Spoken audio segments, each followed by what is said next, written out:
Halo, assalamualaikum warahmatullahi wabarakatuh.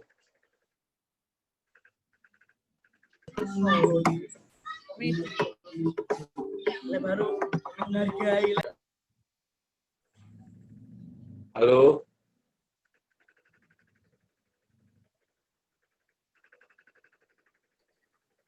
Waalaikumsalam. Ya, terima kasih sudah menjawab. Saya mau tes sound atau suara. Hafiz ada di... Waalaikumsalam warahmatullahi wabarakatuh. Suara masih terputus-putus, Pak Yayat. Ya, ya, halo. Ya, terdengar sekarang dengan jelas. Ya, kita masih menunggu Kiai Rus di masjid, baru saja memimpin sholat isya. Setelah taklim, mungkin kita tunggu sebentar. Assalamualaikum, Mang Ayat. Waalaikumsalam warahmatullahi wabarakatuh. Bergabung. Kiai sudah bergabung, Mas. Ya, alhamdulillah. Kiai Rusdi, ahlan wa sahlan. Ahlan bikum ya hababana. Waalaikumsalam warahmatullahi. Habib Marhaba, Husin Nabil tafadhol. juga sudah bergabung. Ustaz Nabil. Dan Hakim sebagai sumber kita bersama Habib Husin Nabil yang juga menjadi narasumber pada malam hari ini sudah hadir dan sudah bergabung di tengah-tengah kita bersama juga dengan Kiai Rusdi sebagai moderator. Habib, Kiai Rusdi. Ya. Alan. Kita mulai. Silakan, ayo. Ya. Assalamualaikum warahmatullahi wabarakatuh. Alhamdulillahirrahmanirrahim. Wa asrafil anbiya'i wa mursalin. Wa ala alihi wa sahbihi ajma'in amma ba'du. Pertama-tama izin nama Majelis Malawiyah mengucapkan selamat datang kepada seluruh peserta Malawiyah yang alhamdulillah kita gelar sudah yang kedua kalinya pada malam hari ini, Selasa tanggal 8 September, di mana edisi yang kedua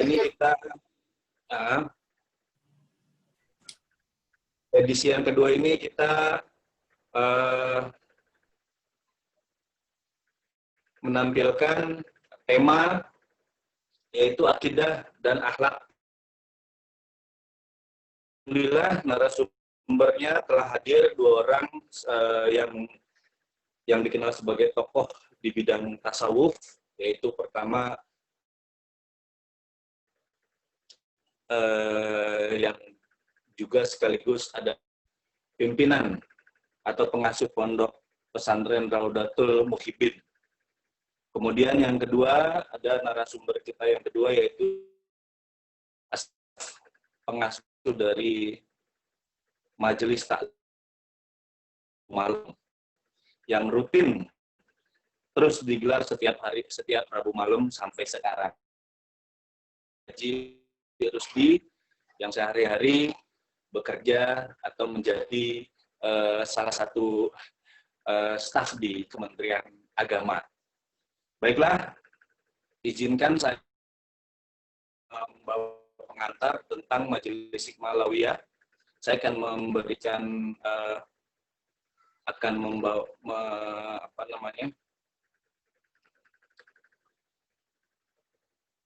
sebentar. Itu sebuah lembaga nirlaba yang bergerak di bidang perpustakaan dan kami memiliki 3 kerja besar, yaitu yang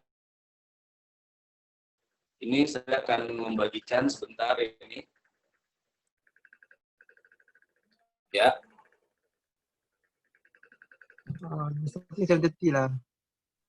Ya, halo.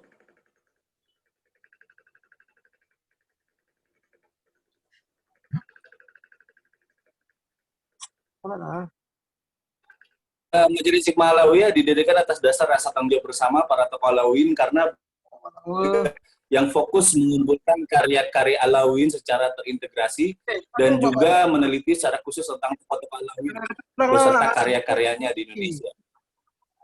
Jangan tengok yang hebat-hebat mak lah. Halo, Sibuk. mohon izin untuk saya mute ya, saya mute. Oke. Lembaga ini bergerak di bidang perpustakaan Alawiyyin yang kemudian mempublikasikan sejarah, karya serta kiprah para tokoh Alawiyyin sebagai warisan pengetahuan untuk generasi dan mulai beroperasi sejak awal tahun 2018. Selain bernama Hikmah, Perpustakaan Kanzul Hikmah diresmikan Menteri Agama Lukman Saifuddin pada 29 Juni 2019. Koleksi kami 1.000 judul buku yang berbentuk PDF maupun buku cetak. Kemudian juga koleksi mencakup file audio atau MP3 yang berisi potongan ceramah tokoh para. Selain kami juga mengumpulkan kitab-kitab, kami juga melakukan digitalisasi kitab atau manuskrip karya tokoh Alawiyyin. Peserta Roha virtual yang ingin datang ke Mahya saat ini di dalam musim pandemi untuk datang ke Majelis Hikmah Alawiyah atau ke Perpustakaan Kanzul Hikmah, saya kira kita melakukan satu protokol kesehatan, yaitu diharapkan untuk janji terlebih dahulu. Kemudian itu diantaranya tentang penelitian tokoh-tokoh Alawiyyin di Nusantara. Kemudian pengumpul dan karya tokoh Alawiyyin. Dari karya-karya tokoh Alawiyyin dari bahasa yang umumnya mereka dari bahasa-bahasa yang istilahnya kita bahasa pegon Indonesia atau ditransliterasi dalam bahasa Indonesia. Kemudian penelitian oral history terhadap tokoh-tokoh Alawiyyin di Nusantara. Setelah penelitian, kami juga melakukan satu program dan publikasi.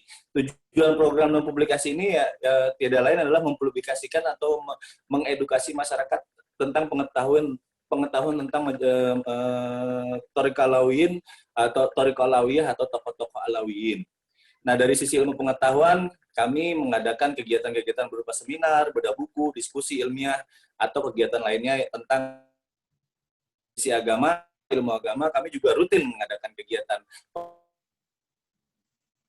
majelis taklim dengan dasar ilmu yang bersambung sanadnya kepada Rasulullah SAW. Untuk kegiatan rutin kami setiap minggu ketiga, insya Allah mulai bulan September ini kami akan mengadakan majelis taklim Marem, majelis malam Rabu yang diasuh oleh, alhamdulillah pada kali ini jadi narasumber. Tanggal 16 nanti di kantor Mahya kami akan menggelar kegiatan majelis taklim setiap minggu ketiga di hari Rabu malam atau malam Kamis setiap sehabis Isya di kantor Mahya di Kalibata Timur nomor 31A. Selain minggu ketiga, di minggu kegiatan rutin pengajian Sirah Nabawiyah yang dipimpin oleh Ketua Umum Majelis Hikmah Alawiyah Habib Ahmad bin Novel bin Jindan. Saya berpanjang lebar lagi apa yang saya sampaikan, semoga dapat bermanfaat dan dapat memberi pengetahuan para peserta Roha virtual. Bila ada kekurangan dalam hal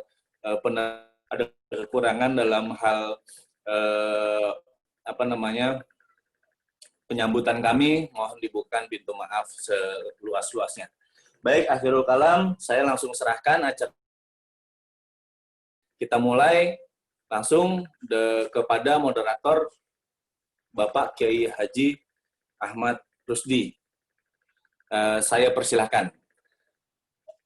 Tambahan untuk yang lainnya, saya aturan sebagaimana dalam Rohah atau meeting Zoom, saya akan mute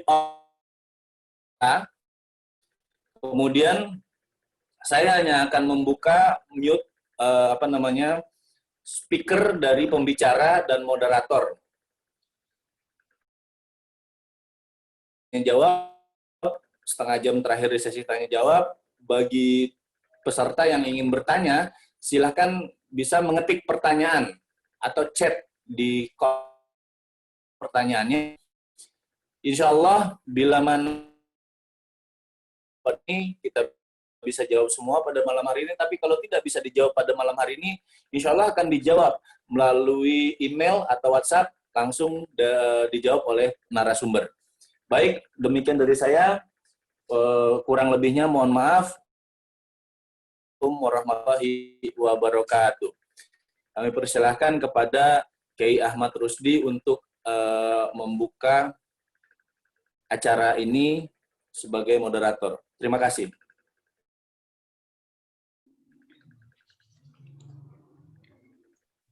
Assalamualaikum warahmatullahi wabarakatuh. Waalaikumsalam.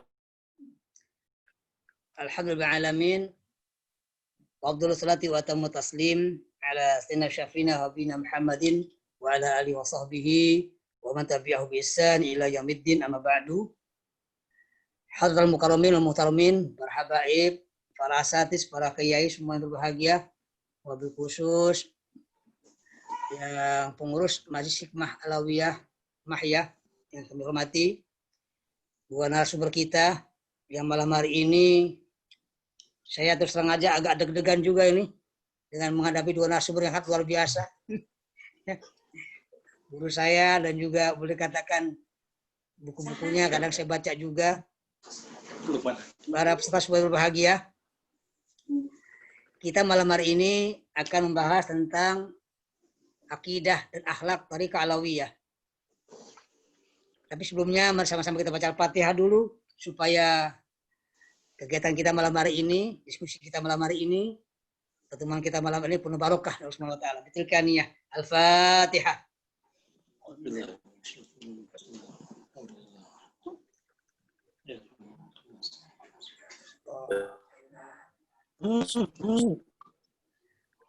Hadirin yang berbahagia, sama-sama kita pahami pada pertemuan pertama ketika Habib Haidar Bakir menyampaikan tentang Thariqah Alawiyah, kita juga pernah belajar di acara beliau, sampaikan beliau tentang sejarahnya, bagaimana pendiri Thariqah Alawiyah berjuang untuk mempertahankan akidah Alawiyah yang sama-sama kita paham, nanti akan dielaborasi oleh narasumber kita, yaitu bahwasanya akidah Alawiyah adalah akidah Asy'ariyah. Mungkin nanti Habib Hussein akan lebih mengelaborasi tentang ini. Tapi sebelum itu, saya ingin membacakan narasumber kita, datanya. Ini saya dapatkan setelah saya searching di Google, mudah-mudahan tidak keliru. Yang pertama, guru kami, saya sangat akrab dengan beliau, karena ketika beliau mengajukan Mahat Alinya di Kementerian Agama, kemudian saya yang menilai proposal beliau ketika Mahat Ali Raudatul Muhibbin itu didirikan. Dr. Kiai Haji Lukman Hakim, beliau sekarang Direktur Mahat Ali Raudatul Muhibbin. Beliau lahir 20 April 1962, alumni pesantren Tebu Ireng, dan juga alumni dari Fakultas Syariah Universitas Hasyim Asy'ari Tebu Ireng, dan beliau pernah belajar tarekat dan musik juga saya kira di Sajiliyah dan juga Naksabandiyah, Qadiriyah, dan karya-karya beliau antara lain yang sungguh menarik ialah Psikologi Sufi. Cukup menarik buku ini, ada juga Teosofia Al-Qur'an dan juga Raudhah Taman Jiwa. Itu sekelumit biodata dari para narasumber kita yang pertama, yang nanti akan mengupas tentang akhlak daripada Thariqah Alawiyah. Yang kedua, Habib Nabil Hussein Segap ini, beliau lahir Januari 1976. Sama-sama kita kenal, beliau aktif di YouTube, ceramah-ceramah yang sangat luar biasa, dan membangkitkan jiwa, sebagaimana juga Kiai Lukman, kajian-kajian tentang tasawufnya, yaitu Hikam atau Ilah Sakandarinya. Habib Nabil Hussein juga demikian, ada bukunya yang terkait dengan tema kita malam hari ini, yaitu Akidah Bani Alawi, yang mungkin nanti akan beliau elaborasi pada malam hari ini. Ada juga Thariqah Alawiyah, ada juga Merantau ke Negeri Wali, Muara Cinta, dan 10 Langkah Kebangkitan Jiwa. Itu karya-karya beliau sangat luar biasa. Dan hadirin, malam hari ini kita mengupas tentang akhlak Thariqah Alawiyah. Thariqah Alawiyah ini pada prinsipnya, kalau kita baca dari beberapa referensi, ada thariqah yang mengajarkan kepada kedamaian, kepada kasih sayang, kepada mahabbah. Nanti saya kira Kiai Lukman akan bisa mengelaborasi lebih dalam lagi ya tentang hal ini. Yang berikutnya yaitu sama-sama kita pahami bahwasannya thariqah ini didirikan berdasarkan kepada ittiba al-Qur'an sunnah, kemudian ada sedangkan bagian utamanya rasuhannya itu sidqul iftiqar, benar-benar merasa butuh kepada Allah Subhanahu wa taala. Yang terakhir kita kenal dengan namanya syuhudul minnah, yaitu kesaksian bahwasanya Allah Subhanahu wa taala senantiasa memberikan karunia kepada kita. Ini hadis kabar bahagia. Ya, thariqah ini, thariqah yang mengajarkan kepada kita tentang bagaimana kita bermuamalah kepada Allah Subhanahu wa taala, bagaimana kita bermuamalah kepada manusia dengan dilandasi rasa cinta, rasa damai. Ya. Dan akidahnya itulah akidah Asy'ari dan nanti akan dielaborasi oleh narasumber kita yang kedua. Saya kira itu aja pengantar saya supaya saya tidak terlalu panjang lebar untuk berbicara lebih lanjut sehingga kita punya waktu yang cukup panjang. Ya, nanti kita minta kepada narasumber kita yang pertama sebagaimana sesuai dengan jadwal, yaitu kita minta kepada Kiai Haji Dr. Lukman Hakim untuk menyampaikan paparannya, dan mohon maaf Kiai, kita minta 30 menit persis Kiai. Tidak nambah, tidak kurang kalau bisa usahakan. Nambah-nambah dikit enggak apa-apa. Sehingga waktu kita bertanya nanti ada waktu untuk para hadirin yang ingin bertanya tentang memperdalami tentang akhlak thariqah alawiyah. Nanti 3 menit ke depan kita minta kepada Habib Nabil Hussein untuk menyampaikan paparannya. Dan demikian, dan mari kita minta kepada Kiai Dr. Lukman Hakim untuk menyampaikan paparannya. Fadhal Kiai, silakan. Silakan Kiai. Ya.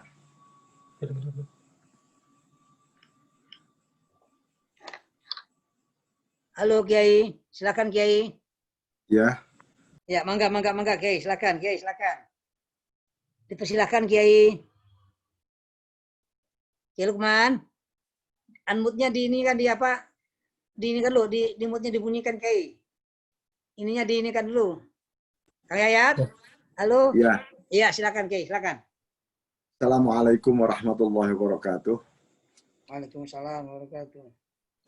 Bismillahirrahmanirrahim. Alhamdulillahilladzi mala'a quluba awliyaihi bimahabbatihi wa ikhtassa arwahahum bisyuhudi 'azamatihi wa hayya asrarahum lihamli a'ba'i ma'rifatihi. Allahumma shalli ala sayyidina Muhammadin 'abdika wa nabiyyika wa rasulika an-nabiyil ummi wa ala alihi wa sahbihi wa sallim tasliman biqadri 'azamati dzatika fi kulli waqtin wa hin. Amma ba'd. Al-Mukarramun, para alim ulama, para kiai, para asatidz, khususon Habib Hussein, kemudian khususon pula Dr. Kiai Haji Rusdi, sahabat saya, dan para sami'in. Alhamdulillah pada malam hari ini saya dapat kehormatan untuk sharing mengenai thariqah akhlak thariqah alawiyah yang sebenarnya sudah disimpulkan ya menjadi 5 usul ya, itu sebagai usul thariqah alawiyah, yaitu al-ilmu, al-amal, al-wara', kemudian al-khauf, lalu al-ikhlas, lalu diurai begitu luar biasa oleh Habib Zain bin Smith di dalam bukunya Al-Minhajus Sawi, syarah terhadap 5 prinsip yang menjadi titik tolak pandangan thariqah alawiyah. Tetapi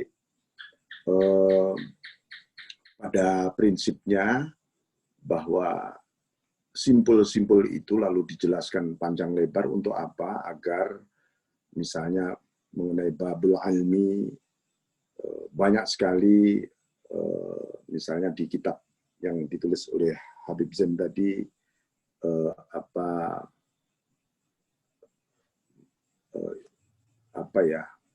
masyrabnya, marojiknya, antara lain utamanya yaitu Al-Ihya, karya Imam Al-Ghazali. Kemudian tentu ini karena sudah dikenal begitu luas bahwa Thariqah Alawiyah ini sebenarnya adalah perpaduan secara zahir Ghazaliyah, secara batin Syadziliyah. Itu artinya apa? Kalau secara zahir itu maksudnya bukan secara syariat di sini. Yang dimaksud secara zahir adalah bahwa seluruh ikhtiar pendidikan, as-suluk, pendidikan penempuhan, ini mengikuti metode Imam Al-Ghazali yang secara sistematis dan begitu luar biasa di dalam magnum opus beliau, yaitu kitab Al-Ihya Ulumuddin, yang membagi sebagai satu silabus kehidupan as-suluk ilallah, menuju jalan menuju kepada Allah. Dan secara batin, maksudnya itu adalah wilayah-wilayah yang berhubungan dengan haqiqah, itu merujuk kepada pandangan-pandangan Syekh Abil Hasan Asy-Syadzili yang secara sistematis pula terangkai di dalam kitab Al-Hikam, hikam yang terkenal dengan Al-Hikam Al-Athaiyah, dan alhamdulillah di dalam Mahya ini juga mengkaji kitab Ihya dan sekaligus kitab Al-Hikam. Semoga ini menjadi satu perpaduan bahwa yang terpenting dari itu semua ada satu titik tolak, bahwa thariqah itu sebenarnya adalah as-suluk ilallah biturukin khas, yaitu menempuh jalan menuju kepada Allah dengan jalan yang khusus pula.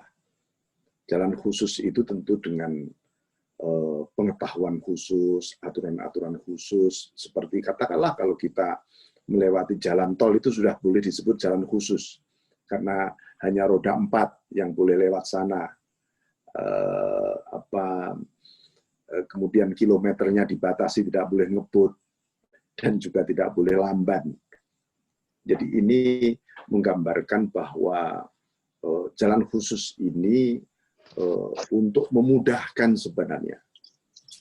Nah, kalau di dalam pandangan Syekh Abil Hasan Asy-Syadzili disebutkan misalnya bahwa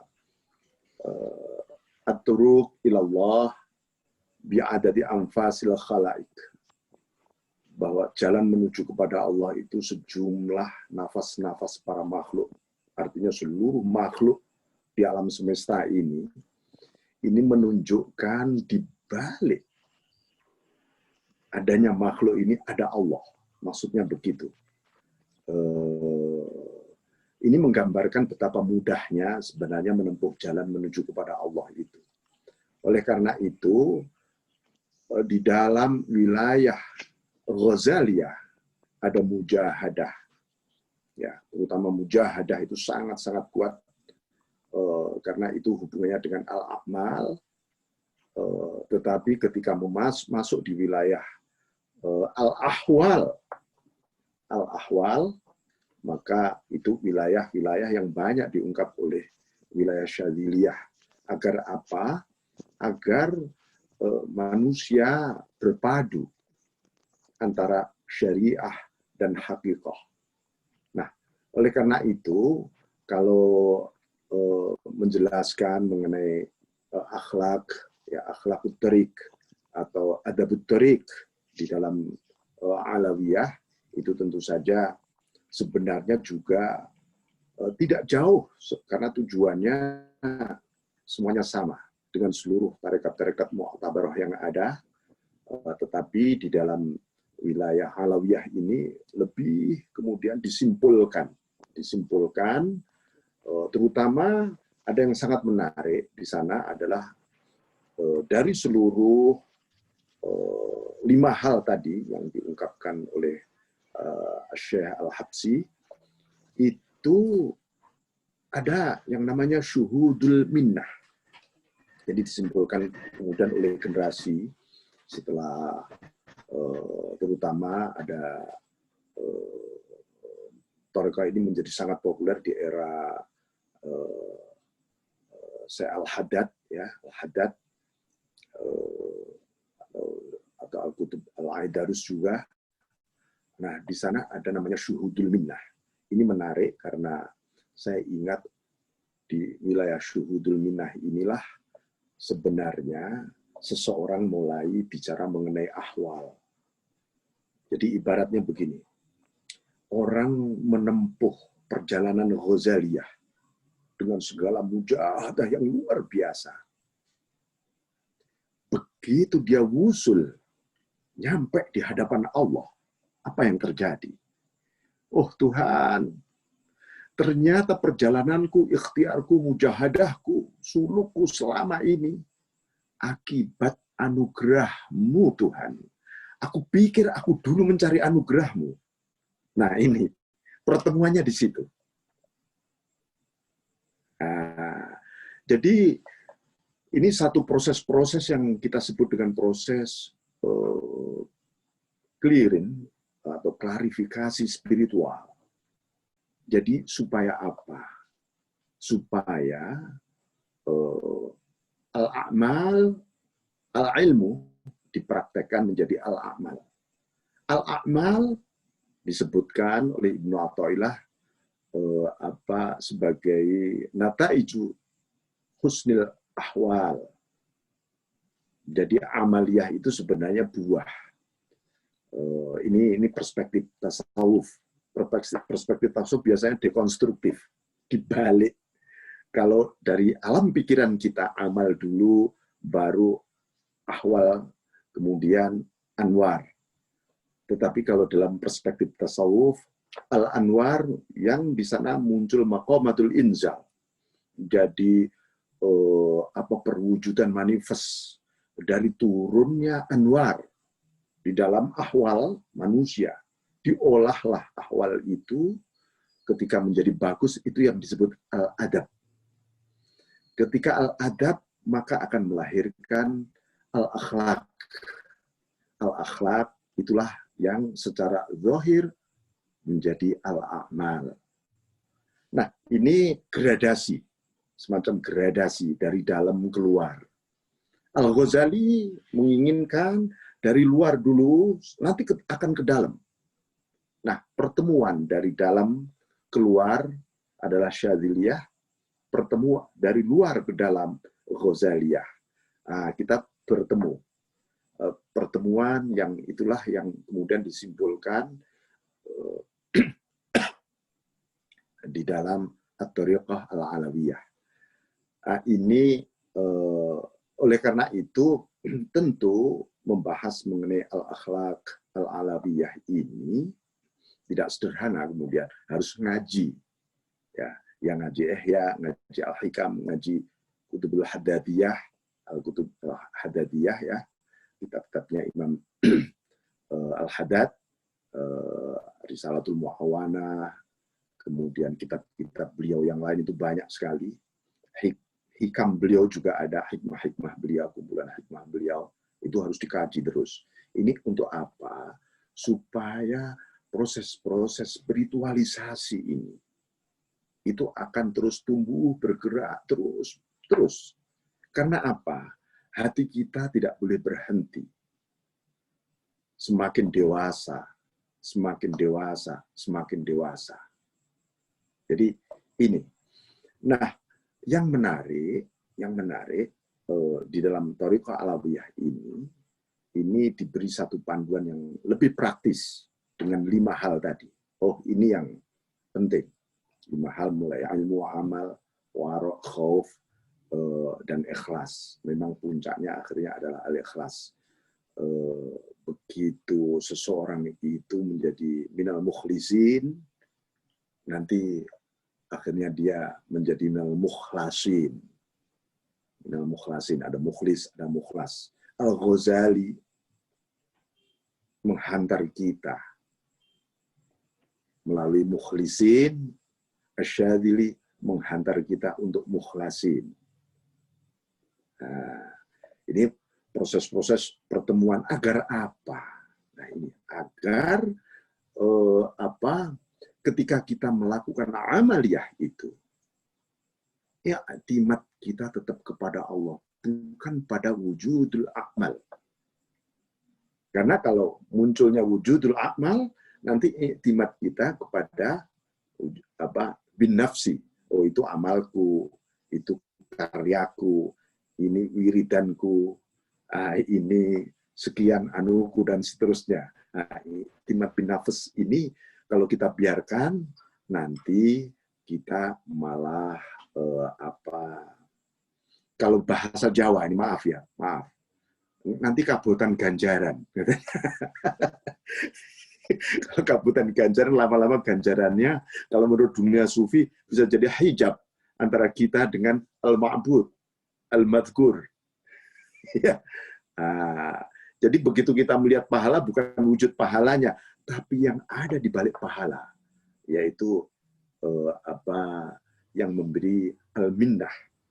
Nah, karena itu dari seluruh 5 hal tadi yang menjadi usul thariqah al-alawiyah atau akhlakul alawiyin, itu dalam aplikasi prakteknya, maka syuhudul minnah ini harus membreakdown supaya i'timad billah dalam thalabul ilmi, dalam mencari ilmu, atau dalam ta'limul muta'alim lah.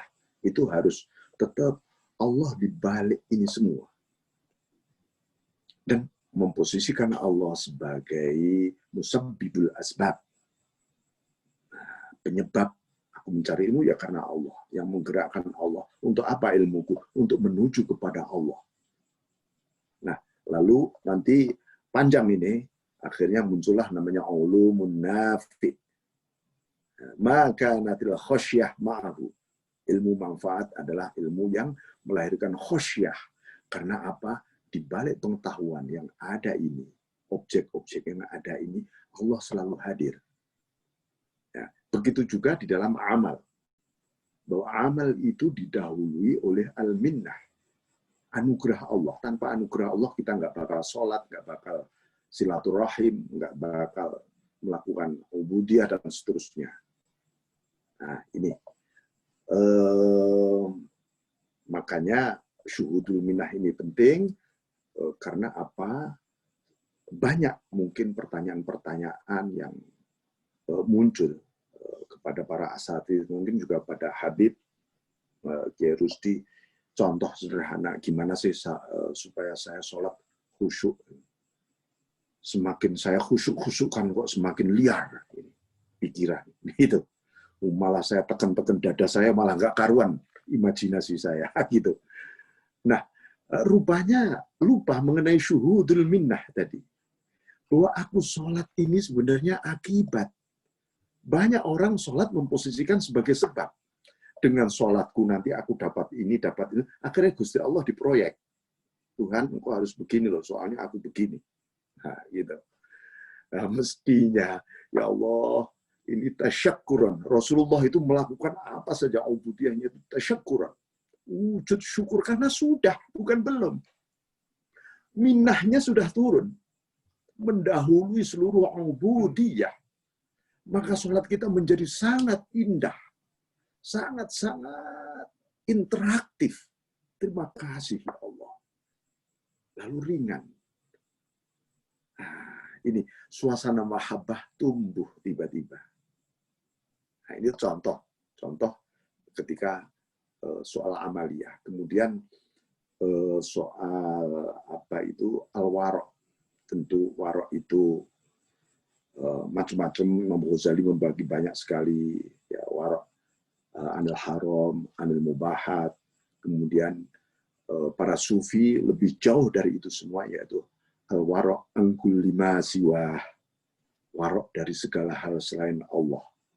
Jadi kira-kira maksudnya begini, begitu ada alam, ada makhluk, ada asiwah, itu masuk di hati, ditepis. Astagfirullahaladzim. Ya. Jadi istighfarnya sudah at-taubatu angkul lima siwah. Taubat dari segala hal selain Allah. Nah, ini puncak warok. Lalu khauf, saya kira banyak ya, saudara sekalian akan top khauf biasanya disparingkan dengan ar-roja. Khauf, ar-roja. Nah, khauf sangat terkenal ayat la khaufun alaihim walahum ya. Ala inna awliya Allah la khaufun alaihim walahum yahzanun. Jadi akibat para kekasih-kekasih Tuhan itu kenapa tidak memiliki rasa takut dan rasa susah. Takut itu terhadap hal yang masa depan, termasuk takut di akhirat, la khaufun. Kemudian walahum yahzanun terhadap masa lalu. Susah itu biasa terhadap masa lalu. Nah, ada mungkin pertanyaan loh, ini apakah para aulia itu tidak memiliki makom khauf pada Allah? Lalu para sufi mengelaborasi di sini. Para kekasih-kekasih Allah, khauf itu adalah satu stadium, satu episode yang memang harus dilalui. Karena setelah itu yang ada hanya ar-roja. Nah, di Quran itu ada macam-macam roja kemudian.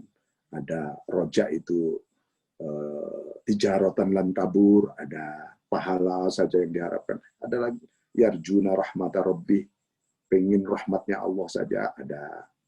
Ada naik lagi kemengkana yarjuli liqa rabbih.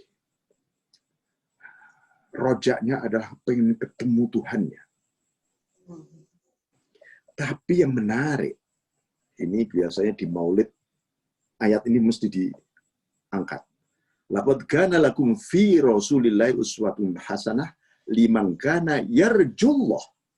Nah, rojaknya hanya Allah. Bukan pahala, bukan surga, bukan soal pertemuan. Aku hanya ingin Engkau saja ya Allah. Nah, ini yang bisa meneladani Rasul. Uswatun hasanah liman kana yarjullah, yang harapannya hanya Allah. Itu menjadi mudah meneladani Rasul. Mungkin ada orang mengeluh, Kanjeng Nabi, aku jadi umatmu kok banyak sekali masalah, ibadah banyak sekali, ini kok berat sekali meneladani engkau. Oh, harapanmu belum Allah. Wal yaumal akhir, hari akhir itu sudah tidak ada hari lagi. Sudah masuk kepada ayyamullah, hari-hari Tuhan. Itu berarti sudah berakhir semua hari. Indahnya luar biasa. Mala ainun ra'at wala udhunun sami'at wala khatara fi qalbi bashar, pokoknya nggak pernah terlintas oleh apapun. Dan wa dzakarallaha katsira, menjadi ahlu zikr. Jadi seluruh ahlu thariq, siapapun di dunia ini, salah satu cita-citanya harus menjadi ahlu zikr. Jangan sampai zikir sebagai sampingan. Enggak. Cita-citaku harus antara ahlu zikr. Daiman abada. Nah, itu. Kemudian terakhir, roja. Roja. Tadi kalau khauf itu ya memang bertingkat-tingkat di dalam atas ada khauf. Ada di atas khauf itu ada khosyah, di atas khosyah ada qabd, ada haibah, satu pengalaman spiritual ketika memandang kebesaran dan keagungan ilahiyah yang begitu seseorang itu menghadapi haibah, kullu man 'alaiha fan. Nah, itu nuansa haibah. Seperti Rasulullah SAW ketika mengalami haibah, beliau dipeluk oleh Jibril, suasananya haibah. Lalu beliau menggigil pulang, zammiluni, zammiluni. Istighraq. Karena apa? Iqra' bismi rabbik. Bacalah. Mana biqari? Iqra' bismi rabbik. Setelah itu, aku harus membaca dengan nama Tuhanmu. Siapa nama Tuhanmu? Allah. Aku harus membaca Al-Quran dan seluruh ayat yang ada, baik yang al-makru'ah maupun ghairul makru'ah, dengan Allah, Allah, Allah, Allah. Lalu disitulah para sufi menegaskan talqin zikir ismuddat itu dimulai bareng dengan turunnya surat pertama Al-Quran, yaitu Iqra' itu. Karena Rasulullah full Allah sampai gemetar beliau. Allah full Allah semua. Hanya saja orang kafir, orang musyrik mengatakan Muhammad ayanan, Muhammad gila, dan seterusnya. Lalu itu disebut al-majzub sebenarnya. Nah, itu suasana. Nah, selebihnya nanti lalu terakhir yaitu ikhlas. Saya kira oke, waktu masih ada 5 menit ini. Ikhlas itu begini saja disebutkan di dalam Al-Hikam itu al-amal suwarun qaimah. Amal itu ya hanya sosok saja. Sosok itu tubuh, warwah wasirul ikhlas fiha. Rohnya sosok itu ya rahasia ikhlas. Kenapa disebut sirul ikhlas? Karena ikhlas itu adalah rahasia Allah yang ditanamkan di dalam hati orang-orang yang dicintai. Jadi untuk mengukur standar, aku ini sebenarnya berada dalam suasana muhibbin atau mahbubin. Lihat keikhlasan kita. Lillahi ta'ala kita. Nah, wasirul ikhlas at-tabarri minal haul wal quwwah. Rahasia ikhlas justru fana dari merasa bisa ikhlas, kuat ikhlas maupun al-haul itu adalah wilayah kekuatan batin, wal quwwah itu sebenarnya kekuatan lahir. La haula haula, maka disebut al-hal ya. Hal itu karena wilayah batinnya, al-quwwah zahiriyah illa billah. Nah, di dalam thariqah qadiriyah misalnya, billah, makom billah itu adalah makom puncak. Makom puncak. Bersama Allah aku sholat, bersama Allah aku zikir, bersama Allah aku hidup di dunia ini, bersama Allah. Billah, aku bisa ini dan itu, billah. Nah, lalu ini yang seringkali beliau sebut dengan berbagai hubungan dengan tazkiyatun nafas maupun maqamat lataif ya. Ada misalnya minallah ilallah, lillah, billah, lillah, ma'allah, alallah, dan seterusnya. Nah, ini semua suasana. Tetapi puncak daripada keikhlasan, at-tabarri minal haul wal quwwah, itu artinya menurut bahasa Syekh Muhyiddin Ibnu Arabi, hakikatul ikhlas, tarkul ikhlas. Hakikat ikhlas itu meninggalkan merasa bisa ikhlas. Nah, gitu aja. Nah, itu baru masuk ke gerbangnya mukhlasin. Kalau mukhlisin masih bisa digoda oleh iblis. Tapi kalau mukhlasin, iblis mengatakan, laghwiyannahum ajma'in. Illa ibadaka minhumul mukhlasin. Kecuali hamba-hambamu yang mukhlas, itu di luar atmosfer godaan saya. Nah, saya kira begitu sekedar penghantar saya mohon maaf yang sebesar-besarnya para habaib dan Kiai Rusdi. Assalamualaikum warahmatullahi wabarakatuh. Waalaikumsalam warahmatullahi wabarakatuh.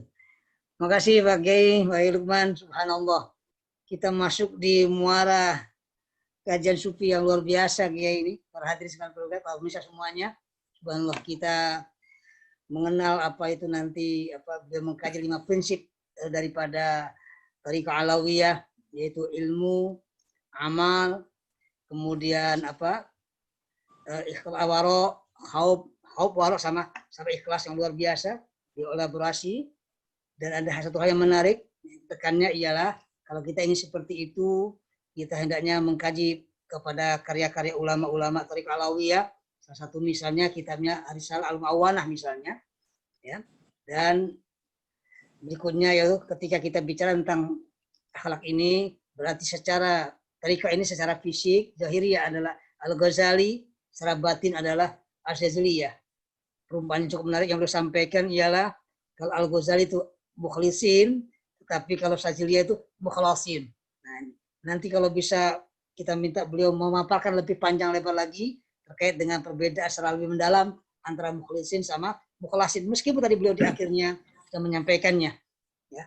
Dan saya kira itu beberapa kesimpulan-kesimpulan sederhana dari saya. Nanti kita masuk pada kajian berikutnya dan nasabur kita berikutnya, yaitu Habib Hussein yang terkait dengan akidah Thariqah Alawiyah. Sama-sama kita paham akidah ini adalah akidah Asy'ariyah. Memang di awal-awal ketika Thariqah ini muncul ada pertanyaan, mohon maaf, ada yang mengatakan bahwasanya Thariqah ini agak berbau saya tidak menyebut ada agak berbau, tidak berbau Asy'ari tapi berbau yang lain. Tapi kemudian tidak sedikit karya-karya ulama dari Thariqah Alawiyah yang mengatakan bahwasanya Thariqah Alawiyah akidahnya adalah akidah Asy'ariyah, mazhabnya adalah Syafi'iyah. Demikian, dan selanjutnya kita minta kepada Al-Habib untuk menyampaikan materinya terkait dengan tauhid atau akidah Thariqah Alawiyah dengan waktu yang sama ya Habib ya. Ibn Habib dengan waktu yang sama. Ngapunten Ibn Habib ya. Yang udah sama 30 menit, nanti kita bisa sama-sama untuk saling dialog ya. Kepada Habib, persilakan. Silakan Habib. Bismillahirrahmanirrahim. Alhamdulillahirabbil alamin. Allahumma shalli wa sallim ala sayyidina Muhammad wa ala ali sayyidina Muhammad. Alhamdulillah.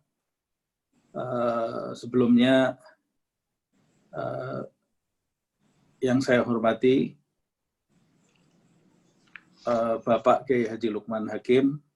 Alhamdulillah saya sering mendengar namanya dan membaca tulisan-tulisannya, tapi baru kali ini bertemu di dalam majelis walaupun di dunia maya ya. Tapi mudah-mudahan pertemuan kita ini berlanjut di dunia dan di akhirat insyaallah dalam keadaan diridhoi Allah Subhanahu wa taala. Begitu juga yang saya hormati Kiai Haji Ahmad Rusdi, juga para asatidz semua dan para kiai juga saudara-saudara saya yang hadir di dalam kajian ini juga yang ikut menyimak. Semoga Allah Subhanahu wa taala menjadikan pertemuan kita ini nanti menjadi saksi baik bagi kita di hadapan Allah Subhanahu wa taala. Alhamdulillah saya kebagian membahas akidah Bani Alawi.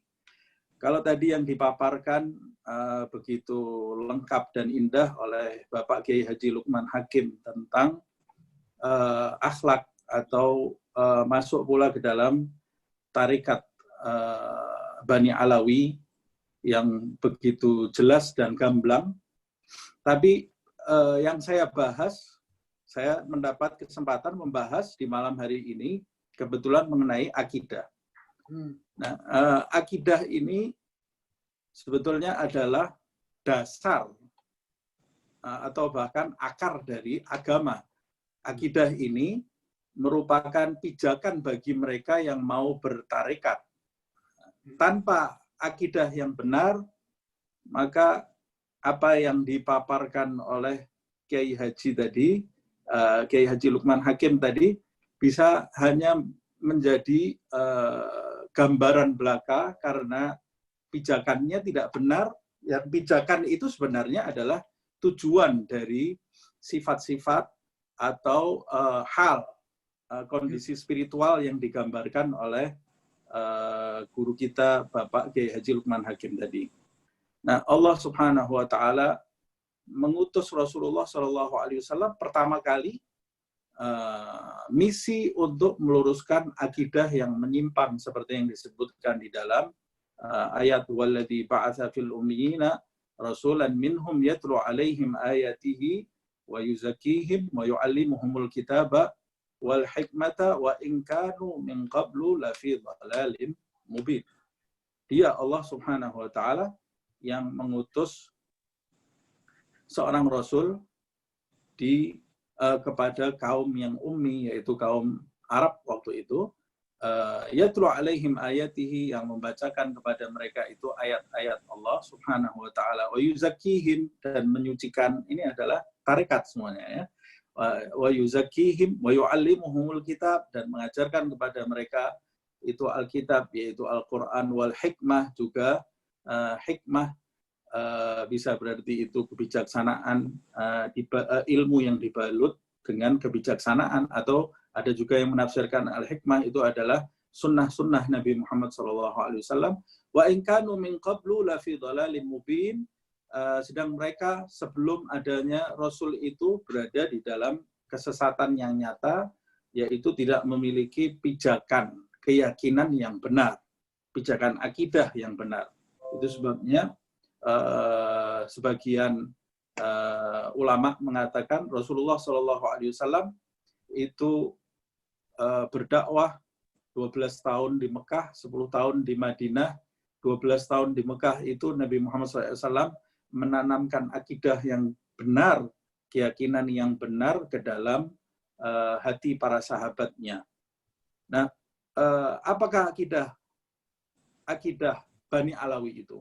Pada prinsipnya, Bani Alawi itu adalah Islam, tapi dalam wajah yang khusus, seperti yang disampaikan oleh guru kita tadi, Bapak Kiai Haji Lukman Hakim.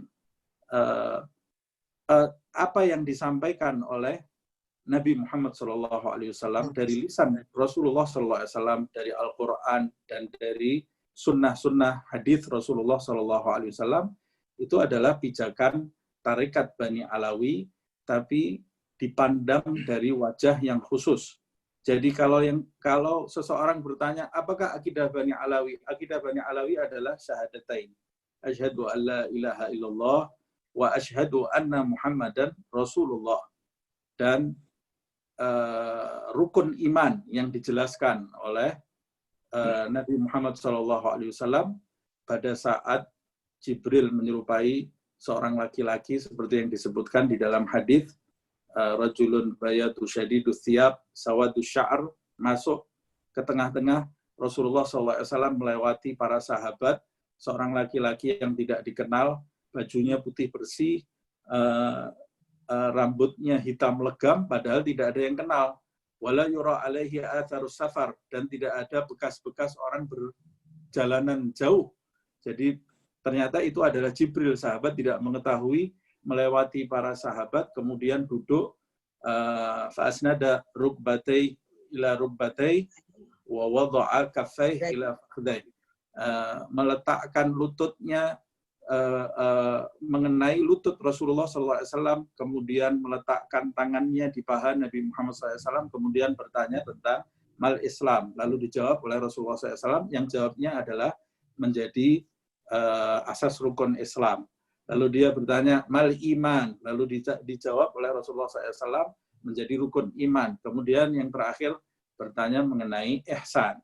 Mal ihsan. Dijawab oleh Nabi Muhammad SAW, yang kemudian menjadi rukun ihsan.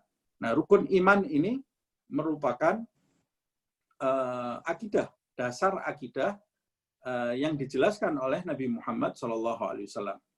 Nah, di masa Rasulullah SAW, para sahabat Rasulullah itu memiliki qalbu yang bersih, memiliki hati yang bersih, menerima ucapan-ucapan yang masih fresh dari lisan pembawa wahyu pertama, yaitu Nabi Muhammad SAW, sehingga apa yang diucapkan Rasulullah SAW itu langsung meresap ke dalam kalbu mereka, tanpa ada pertanyaan-pertanyaan, tanpa ada definisi-definisi yang perlu mereka pertanyakan lagi, semuanya jelas dan gamblang. Dan itu sebenarnya keyakinan yang nikmat, yang sempurna, itu adalah keyakinan yang tanpa pertanyaan itu, yang diberikan oleh Allah Subhanahu wa Ta'ala langsung ke dalam hati seorang hamba. Keyakinan yang tanpa perlu pertanyaan lagi, seperti kasusnya kalau tidak salah Imam Haramain, kalau saya salah dibenarkan ya, Imam Haramain pernah suatu kali mau menjelaskan tentang 1000 dalil tentang adanya Allah Subhanahu wa Ta'ala, keberadaan Allah Subhanahu wa Ta'ala. Dia mengumpulkan banyak orang. Pada waktu acara itu akan dimulai, orang belum ada yang datang, lewat seorang nenek-nenek di depan Imam Al-Haramain itu, kemudian bertanya kepada Imamul Haramain, ini ada acara apa ini? Kata Imam Haramain, sebentar lagi orang akan berkumpul saya akan menjelaskan kepada mereka dalil tentang wujudnya Allah Subhanahu wa Ta'ala dengan 1000 dalil. Kemudian nenek-nenek itu dengan kepolosannya, kebersihan, kejernihan hatinya bertanya kepada Imam Haramain, wahal wujudullah yahtaj ila dalil, kata dia. Apakah keberadaan Allah itu perlu dalil lagi? Kok kamu sampai mau mengumpulkan orang banyak dan menyediakan 1000 dalil? Imam Haramain ini kemudian bengong malahan, ya. Dia malah tertegun mendengar jawaban nenek-nenek tadi. Kata nenek-nenek tadi dengan simpel, kalau engkau melihat ba'rah, kalau engkau melihat ada kotoran onta, tahtaj dalil ila wujudil ibil, kata dia. Kalau engkau melihat ada kotoran onta, apakah engkau masih memerlukan dalil atas keberadaan onta? Kata nenek-nenek tadi. Akhirnya ditinggal oleh nenek-nenek tadi. Kemudian Imam Haramain itu justru menitikkan air mata dan dia mengangkat tangannya kemudian berdoa, Allahumma ja'al imani ka imanil ajawis, kata dia.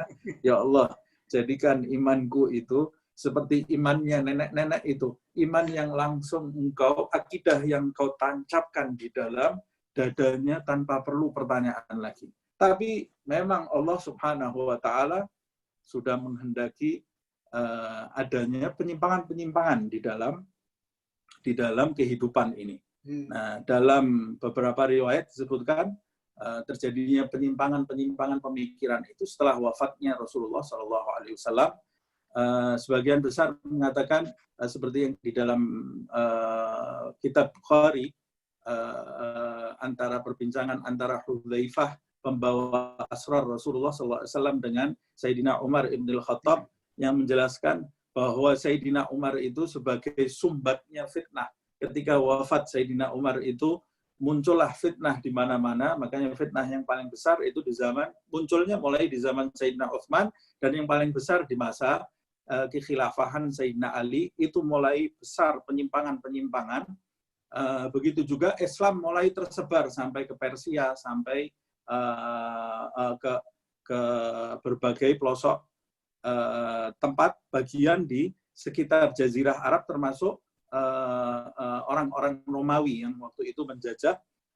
Begitu juga masuk juga pemahaman-pemahaman dari luar, sehingga dalam sebuah kitab yang pernah saya baca, di masa Sayyidina Ali itu, beliau Amirul Mukminin Sayyidina Ali radhiyallahu anhu wa karramallahu wajhah adalah orang yang pertama kali menetapkan ilmu kalam. Dulu dikenal dengan ilmu kalam, yaitu ilmu akidah itu. Ilmu akidah itu. Tapi penyimpangan-penyimpangan itu sudah terjadi. Seperti yang kita ketahui, ada beberapa aliran di dalam akidah ini. Di antaranya yang banyak kita kenal adalah Mu'tazilah. Mu'tazilah itu yang dicetuskan oleh Wasil ibn Atha. Sebelumnya ada Jabariyah juga. Jabariyah juga dikenal dengan Jahimiyah atau Jabariyah yang dicetuskan oleh Jaham ibn Safwan, gitu ya. Jaham ibn Safwan yang memiliki pendapat bahwa manusia itu tidak memiliki ikhtiar, semua sudah ditentukan oleh Allah Subhanahu wa Ta'ala, manusia itu layaknya robot. Kemudian muncul yang menentang itu adalah faham Mu'tazilah, Wasil ibn Atha. Kemudian dari Wasil ibn Atha memiliki murid namanya Abul Hasan al-Ash'ari. Abul Hasan al-Ash'ari ini dulunya adalah Mu'tazili. Kemudian dia diberi anugerah oleh Allah Subhanahu wa Ta'ala akal yang wawasan yang luas dan hati yang jernih, sehingga dia kemudian mencetuskan faham yang dinamakan kemudian fahamnya namanya faham Asy'ariyah. Faham Asy'ariyah. Nah, pada waktu terjadinya penyimpangan-penyimpangan itu, kalau kita mau membahas Thariqah Bani Alawi, berarti kita melihat dulu sejarah kaum Bani Alawi ke atas itu. Dalam beberapa kitab, khususnya kitab Habib Abdullah bin Alawi Al-Haddad, saya suka mengambil banyak dalil dari kitab Habib Abdullah bin Alawi Al-Haddad. Padahal dari kalangan Bani Alawi ini sangat kaya sekali. Seperti yang disampaikan tadi oleh Bapak Kiai Haji Lukman Hakim. Ada dari Aidar Husiyah dan dari yang lainnya. Seperti Syekh Bakar bin Salim, ada dari Al-Atas, ada dari Asgaf, ada dari Al-Hamid, ada dari yang lain-lainnya. Tapi saya lebih suka mengambil ke Habib Abdullah bin Al-Haddad. Ada beberapa alasannya. Yang pertama adalah kitab-kitabnya Habib Abdullah bin Al-Haddad itu memang sistematis, lebih sistematis daripada kitab yang lain. Kalau kitab-kitab yang lain itu biasanya berupa kalam-kalam mereka, ucapan-ucapan mereka yang dicatat oleh murid-murid mereka, sehingga kita pembahasannya itu loncat-loncat gitu ya. Tapi kalau kitab-kitab Habib Abdullah Al-Haddad ini sistematis, ada bab per bab gitu ya. Kemudian yang kedua, alasan saya banyak mengutip pendapat Habib Abdullah Al-Haddad yang sebetulnya sama. Kalau dilihat pendapat-pendapat mereka yang lain mengenai akidah ini pasti akan sama juga. Pendapat Habib Abdullah Al-Haddad ini kenapa lebih sering saya pakai, karena saya gunakan karena beliau Habib Abdullah Al-Haddad ini dijuluki oleh kaum Bani Alawi itu sebagai Qutbul Irsyad. Qutbul Irsyad itu berarti porosnya petunjuk, poros petunjuk. Beliau sendiri adalah murid dari gurunya Habib Umar bin Abdurrahman Al-Attas, juga yang memiliki kedudukan tinggi di sisi Allah Subhanahu wa taala. Yang ketiga, alasan saya kenapa sering merujuk ke Habib Abdullah bin Al-Haddad. Yang ketiga, karena buku beliau ini banyak. Buku Habib Abdullah Al-Haddad ini banyak, sampai musalsal. Ada banyak sekali. Plus buku ini banyak diterjemahkan ke dalam bahasa-bahasa yang lain, khususnya bahasa kita, yaitu bahasa Indonesia. Jadi, kenapa saya sering berdalil merujuk kepada Habib Abdullah Al-Haddad? Jadi kalau orang bertanya kepada saya mudah beli buku ini, sudah ada terjemahnya. Sudah ada terjemahnya, orang bisa langsung merujuk. Diterjemahkan oleh Mizan, ada Pustaka Hidayah, ada banyak penerbit yang sudah menerjemahkan kitab Habib Abdullah Al-Haddad ini. Di dalam kitabnya, Habib Abdullah Al-Haddad, kalau tidak salah di kitab Risalatul Mu'awanah, dia menjelaskan bahwa di masa banyaknya penyimpangan itu berpengaruh juga kepada keturunan Nabi Muhammad SAW. Pemahaman-pemahaman yang menyimpang itu mempengaruhi mereka juga. Sehingga pada waktu itu, salah satu keturunan Nabi Muhammad SAW dari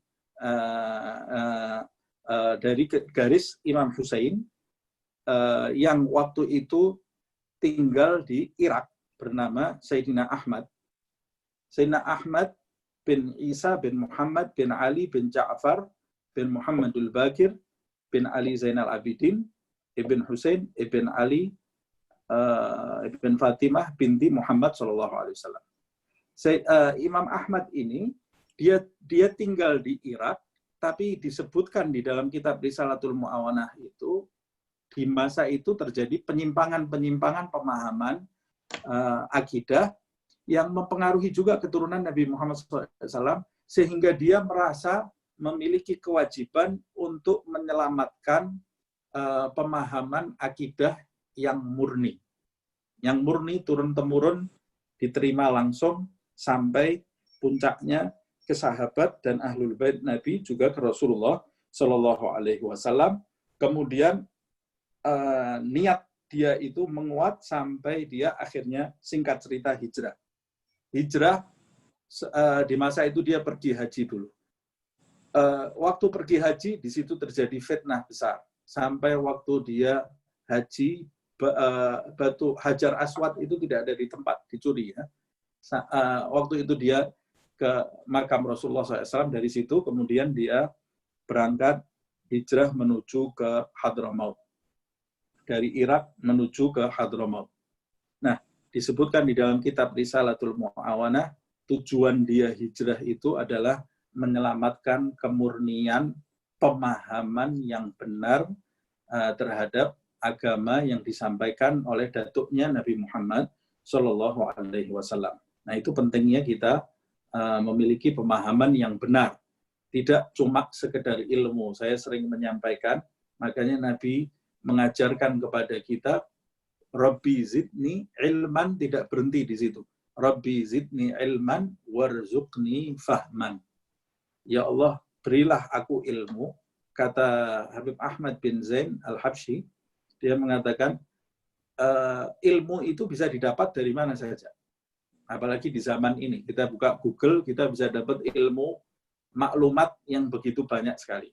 Tapi, kata beliau, orang yang berilmu belum tentu memiliki pemahaman yang benar atas ilmu yang dia miliki. Nah, yang akan bermanfaat itu ketika orang memiliki ilmu dan memiliki pemahaman yang benar atas ilmu yang dia miliki tadi. Seperti orang membaca buku, pada saat dia membaca buku, dia mendapat ilmu. Tapi belum tentu dia membaca buku itu dengan pemahaman yang benar. Nah, itu yang berbahaya. Pemahaman yang benar ini yang harus kita miliki. Nah, makanya Nabi mengajarkan, Rabbi zidni ilman warzuqni fahman. Dan berilah aku pemahaman yang benar. Kata Habib Ahmad bin Zain Al-Habsyi, pemahaman yang ilmu bisa didapat dari siapa saja. Tapi pemahaman yang benar hanya bisa kita dapatkan dari ahlullah. Dari orang-orang yang memiliki ikatan batin dengan Allah Subhanahu wa taala, yang hatinya terikat dengan Allah Subhanahu wa taala. Nah, itu pentingnya sanad atau mata rantai dalam tarekat juga ada mata rantai. Kemudian dalam pemahaman akidah kita juga harus memiliki mata rantai, Sebab akidah ini dasar bagi kita untuk mengenali Allah Subhanahu wa taala. Nah, Habib Abdullah bin Alawi Al-Haddad di dalam kitab Risalatul Mu'awanah juga dia menjelaskan dengan gamblang. Sangat jelas sekali. Jadi kalau seperti yang disebut tadi oleh moderator kita Kiai Haji Ahmad Rusdi, ada orang yang salah faham tentang Thariqah Alawiyah, ya berarti dia belum pernah membaca kitab-kitab Thariqah Alawiyah, hanya dengar dari broadcast saja. Ini ilmu sekarang, ini ilmu broadcast ya. Semuanya mau serba instan. Padahal tadi juga guru kita Kiai Haji Lukman Hakim juga mengatakan kalau mau tahu ya harus benar-benar meneliti kitab-kitab Bani Alawi itu, tidak dari SMS, dari message atau dari debat kusir. Tapi kita harus benar-benar menyelam kalau kita mau tahu. Nah, kalau orang benar-benar mau menilai apa itu akidah Bani Alawi, dia akan tahu dengan gamblang, tidak ada kabut sama sekali. Sebab di dalam beberapa kitab, termasuk kitab Ma'arijul Hidayah, karya Habib Ali ibn Abu Bakar As-Sakran, itu termasuk di antara kalangan Bani Alawi yang pertama kali menulis kitab. Mereka dulu tidak mau menulis kitab. Jadi di atas Habib Ali As-Sakran, yang pertama kali menulis kitab itu adalah Habib Ali bin Abu Bakar As-Sakran dan Habib Abdullah bin Abu Bakar Al-Idrus. Ini kakak adik, ini dua orang ini yang pertama kali menulis kitab dari kalangan Bani Alawi. Sebelum itu tidak ada yang mau menulis. Mengapa? Karena mereka khawatir kalau orang membaca buku, bukunya dibaca tapi salah paham. Jadi ilmu sebelum dua tokoh besar dari karangan Bani Alawi ini, ilmu itu hanya didapat min sudur ila sudur, dari dada ke dada. Jadi tidak ada salah persepsi, tidak ada pemahaman yang menyimpang. Tapi zaman itu berubah. Di zaman Habib Abdullah Al-Idrus dan Habib Ali bin Abu Bakar As-Sakran, waktu itu Bani Alawi ini telah menyebar ke penjuru dunia, sehingga tidak bisa lagi membatasi mereka dari dada ke dada seperti datuk-datuk atau leluhur mereka. Akhirnya mereka mulai menulis kitab. Nah, di antara kitab yang ditulis oleh Habib Abdullah Al-Idrus diantaranya adalah Kibritul Ahmar. Kemudian kitab yang ditulis oleh Habib Ali bin Abu Bakar As-Sakran diantaranya adalah Ma'arijul Hidayah. Itu dia di dalam kitab Ma'arijul Hidayah juga menjelaskan apa itu akidah Bani Alawi. Habib Abdullah bin Ali Al-Haddad juga menjelaskan di dalam kitab Risalatul Mu'awanah, dia mengatakan siapa yang memiliki akal yang luas, kata beliau. Siapa yang memiliki akal yang luas dan memiliki hati yang jernih, maka dia akan mendapati bahwa akidah yang lurus adalah akidah yang disampaikan oleh Abul Hasan Al-Asy'ari, yaitu akidah yang kemudian dikenal dengan akidah Asy'ari. Dan dia mengatakan, wa nahnu alhamdulillah, dia mengatakan di dalam kitab itu, dan kita alhamdulillah, saya, kata dia, dan datuk-datuk saya Al-Husainiyin, karena Habib Abdullah bin Al-Haddad itu nasabnya bersambung, kembalinya sumbernya ke Sayyidina Husain. Makanya dia mengatakan, dan saya alhamdulillah, dia mengatakan, saya alhamdulillah, dan datuk-datuk saya Husainiyin, maksudnya datuk-datuk saya sampai ke Sayyidina Husain, akidahnya adalah ini, kata dia. Jadi dia mengucapkan seperti itu bukan asal mengucap, bukan mau menang sendiri, karena dia orang yang hatinya jernih.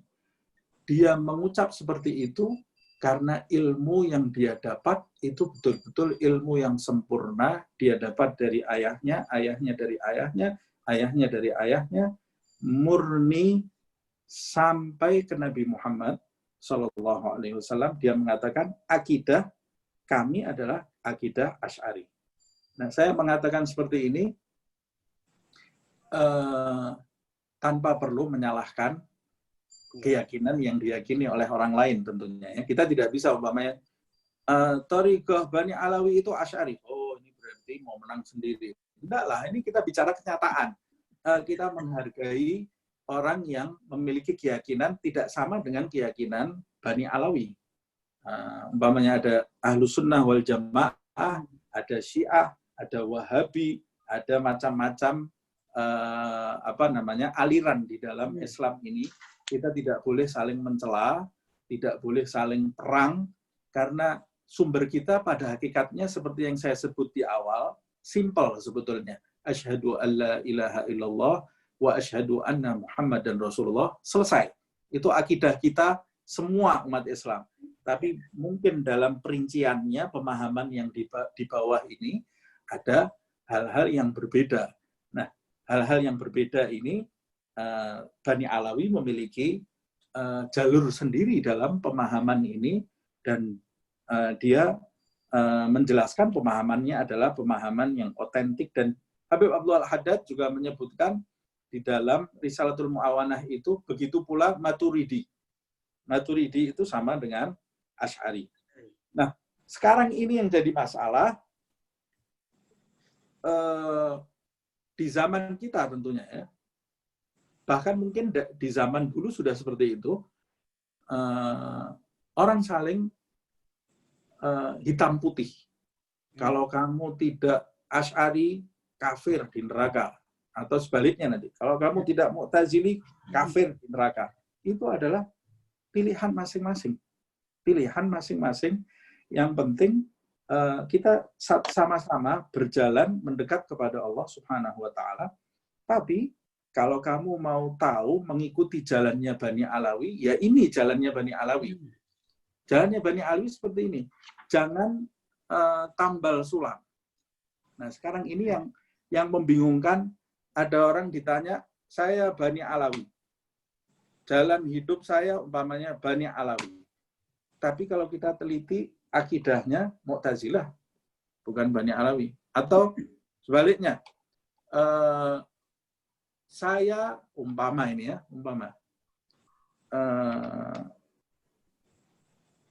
saya umpamanya, saya kalau membahas ini nanti jadi panjang ya, keluar dari tema ini nanti. Nah, tapi sekarang kan orang itu berkembang, memang berkembang sampai jadi rancu gitu ya. Sampai sekarang ini, umpamanya Ahlus Sunnah. Ahlus Sunnah itu yang mana? Semua orang mengaku dirinya Ahlus Sunnah. Nah, Ahlus Sunnah yang benar, itu yang seperti apa? Atau Syiah. Semua mengaku Syiah. Sampai sekarang ini, umpamanya ada seorang Alawi, seorang yang bertarekat Alawi, karena itu keturunan Ahlul Bait, itu Syiah. Loh, Syiah ini jadi tidak jelas. Syiah ini yang mana? Ahlus Sunnah ini yang mana? Wahabi itu yang mana? Itu ada batasan-batasannya. Nah, batasan-batasan itu yang perlu kita ketahui. Nah, Asy'ari. Kalau Habib Abdullah bin Al-Haddad mengatakan, kita ini Asy'ari. Bani Alawi ini Asy'ari. Nah, Asy'ari itu yang seperti apa? Ini makanya cermatnya Habib Abdullah bin Al-Haddad, dia tidak sekedar mengatakan thariqah kita adalah Asy'ari. Sebab di kemudian hari, Asy'ari itu bisa melenceng juga. Bisa semua orang mengaku dirinya Asy'ari, tapi ternyata dia tidak seperti Asy'ari. Makanya di beberapa kitab yang lain, beliau Habib Abdullah bin Al-Haddad merincikan apa akidah beliau yang beliau katakan itu sama dengan akidah Asy'ari. Di antaranya di kitab An-Nasaih Ad-Diniyah. Di kitab An-Nasaih Ad-Diniyah itu ada satu bab khusus membahas akidah. Membahas akidah. Beliau itu pertama, beliau menganjurkan kita untuk tidak dalam-dalam membahas akidah. Tidak terlalu dalam membahas akidah. Jadi akidah itu yang perlu kita bahas atau yang perlu kita pelajari, itu yang jadi pondasi saja. Jangan sampai masuk membahas akidah terlalu dalam. Kalau sudah membahas akidah terlalu dalam, nanti skring kita tidak kuat. Ini otak kita nih, skringnya pendek. Kalau kita bahas terlalu dalam, bisa putus kita. Jadi beliau sendiri mengatakan, jangan terlalu dalam-dalam membahas akidah, karena akidah itu kalau kita mau mendalami bukan dengan intelektual. Tapi kalau engkau ingin mendalami akidah, maka dalamilah akidah melalui thariqah. Jadi akidah itu, kalau kita mau tenggelam di dalam akidah, ya kita harus melakukan apa yang disampaikan tadi oleh guru kita, Kiai Haji Lukman Hakim, sampai dia menjelaskan billah, ilallah, fillah, haula wala quwata, la haula wala quwata illa billah. Itu sebetulnya akidah semua yang mengarah kepada keyakinan, maksudnya ya. Mengarah kepada keyakinan itu tidak dengan intelektualitas, tapi itu lahan spiritualitas. Kalau lahan spiritualitas mau kita masukkan ke intelektualitas kita, bisa putus kepala kita atau bisa sesat kita. Bingung kita nanti. Memang kalau sudah masuk ke spiritualitas, itu masalah rasa. Rasa itu tidak bisa dijelaskan dengan akal. Kalau kita mau menjelaskan rasanya apel dengan lidah kita, tentu salah orang memahami. Saya bilang, apel itu rasanya manis. Orang yang tidak pernah mencicipi apel, dia akan mengatakan, oh berarti apel sama gula sama. Nanti orang sebelah, apel itu kayak madu. Orang yang di sebelah sana, oh berarti apel itu seperti sirup. Nah, lain padahal. Itu adalah rasa. Kalau kita mau mendalami keyakinan, berarti kita harus merasakan. Merasakan itu melalui proses spiritualitas tadi. Nah, proses spiritualitas tadi melalui mujahadah seperti yang disampaikan. Tapi batasan-batasan Asy'ari yang harus kita imani itu dijelaskan di dalam kitab An-Nasaih Ad-Diniyah, diantaranya mengenai sifat-sifat Allah Subhanahu wa Ta'ala. Ada 20 sifat. Itu seperti yang kita ketahui, itu bukan pelajaran anak SD, tapi itu pelajaran seumur hidup. Kemudian ada juga penjelasan batasan thariqah Asy'ari itu mengenai sifat Allah Subhanahu wa Ta'ala. Kita harus memiliki keyakinan bahwa Allah itu tidak zalim. Allah itu tidak mungkin berbuat zalim. Itu harus di dalam keyakinan kita. Walaupun ada anak yang lahir cacat, tanpa dosa cacat. Ada orang hidupnya maksiat tapi umurnya panjang. Ada orang ahli ibadah umurnya pendek. Nah, kadang-kadang itu tidak sampai di dalam akal kita. Kita harus memiliki keyakinan, kata Habib Haddad, Allah itu tidak zalim dan Allah itu berlaku adil. Walaupun kadang-kadang keadilan Allah itu tidak mampu kita pahami. Dengan akal awam kita tidak mampu memahami keadilan Allah SWT. Jangan keadilan Allah. Keadilan duniawi saja terjadi pro dan kontra bagaimana kita mau memahami keadilan Allah SWT. Kemudian diantaranya yang harus kita imani dalam akidah Asy'ari, yang mengatakan manusia itu harus berikhtiar. Tapi ikhtiar manusia di bawah kehendak Allah Subhanahu wa Ta'ala. Ini berkaitan dengan qadha dan qadar. Nah, ini di antara beda antara Mu'tazilah, Jabariyah dan Asy'ariyah. Kalau Asy'ariyah, kata Habib Abdul Haddad, kita sendiri sebetulnya dengan kesadaran kita tahu bahwa di dalam hidup kita ini ada sesuatu yang kita tidak bisa menginginkan. Mau tidak mau harus kita jalani. Ada sesuatu yang kita bisa menginginkan. Kalau sesuatu yang kita tidak bisa menginginkan, mau tidak mau kita harus menjalani. Nah, sesuatu yang kita inginkan itu di bawah kehendak Allah Subhanahu wa ta'ala. Itu memahami ikhtiar manusia. Artinya dalam akidah Asy'ariyah, manusia itu harus berikhtiar, tapi ikhtiar manusia itu di bawah kehendak Allah Subhanahu wa ta'ala.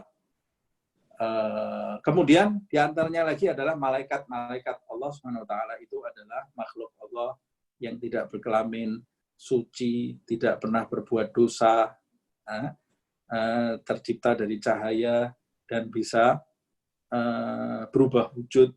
Kemudian juga yang harus kita yakini, Rasul-Rasul Allah Subhanahu wa ta'ala maksum, tidak pernah berbuat dosa. Yang harus kita imani ada 25 Rasul. Kemudian Nabi Muhammad SAW adalah Rasul yang terakhir.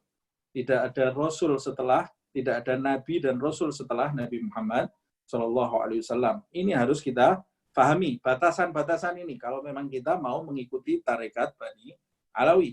Kemudian, begitu juga keimanan terhadap tanya jawab malaikat. Malaikat nanti ada tanya jawab di kubur, itu harus kita imani. Kemudian ada siksa dan nikmat kubur. Itu kata Habib Abdul Haddad, harus kita imani.